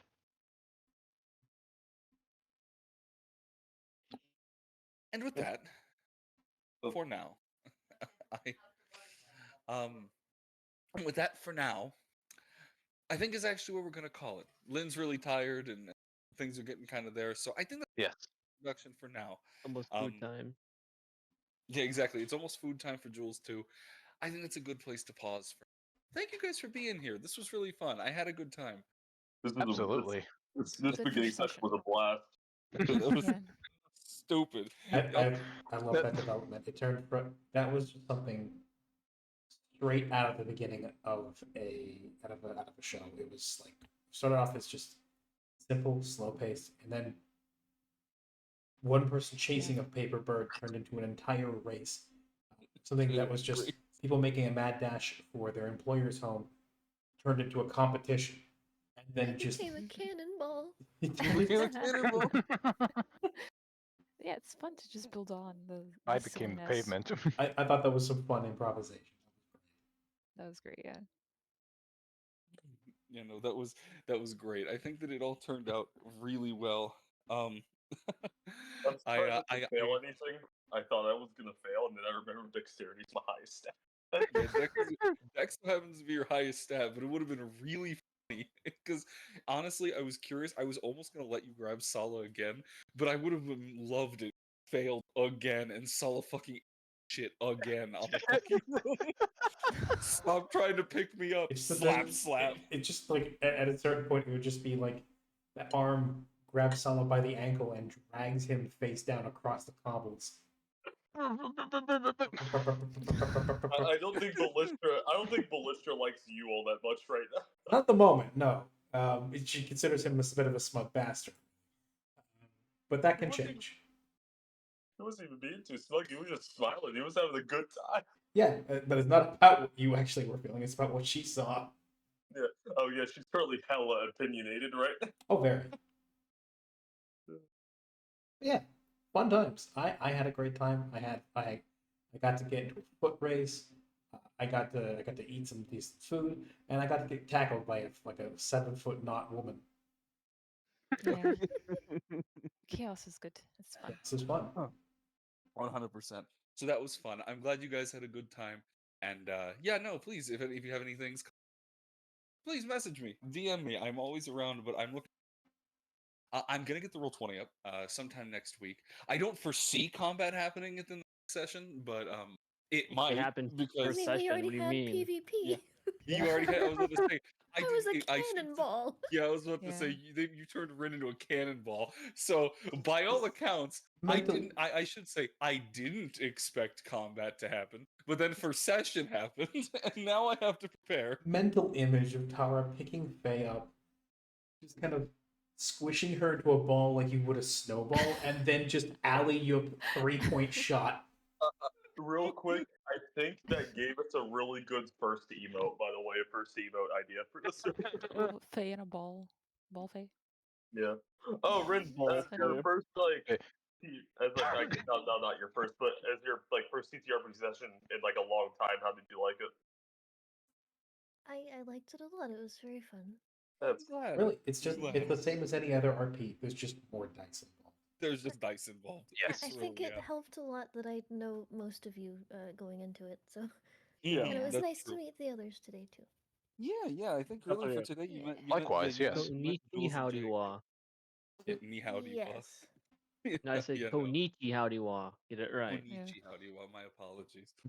Yeah, no, completely fair. I had a blast too. We're This all was great. characters here. Yeah, I'm really happy at how that turned out. I'm gonna. Yeah, they might even get on the road first session. We might make it like to the first side like area. Get people You don't settled. know. And You, yeah, so then I you thought act about like you it. don't know us. Yeah, I act like I don't know you guys, and then I remember, and I would finally sit down and go, goblin with big ears and terrorist attack. And then midway through the second session, it's like, okay, you're still talking to the goblin with the big ears. Mhm. Okay, we're doing it still. Is terrorist attack? Terrorist attack? No. Okay, next session maybe. And I sit on these 3 sentences of notes I wrote. Yeah, no. That's the curse of It being was a great. GM. No, I'm completely fine with it. It turned out great, and Mhm. yeah, no, I'm glad you guys did too. I think this was honestly a really good character introduction, playing a telenovela character. Uh, so, um, being a sassy Bayonetta character was pretty nice. But yeah, no, and I think that all of you guys kind of bounced off each other. Not even kind of. You guys each other really well. Quite literally in some instances, with several of you taking tumbles, and getting slapped. So yeah, no. Same time next week. Absolutely. Yep. Alrighty, sounds Yep. good. Today. Well, for now, Yeah. I They're, have friends. I can look forward to Sundays again. Yay. I know Bleach ended. Uh, Either way, all good. Well, with that, I'm gonna take off for a little bit, guys. I'm Okay. glad that you guys had. With that, gonna yes, get I'm yourselves going to go sorted. ahead and Yes. say to anybody watching, whether it's future us, in which case you're dorks, if it's somebody else, thank you. Otherwise, yeah, I'm going to go ahead and terminate there. Yes. It's been fun.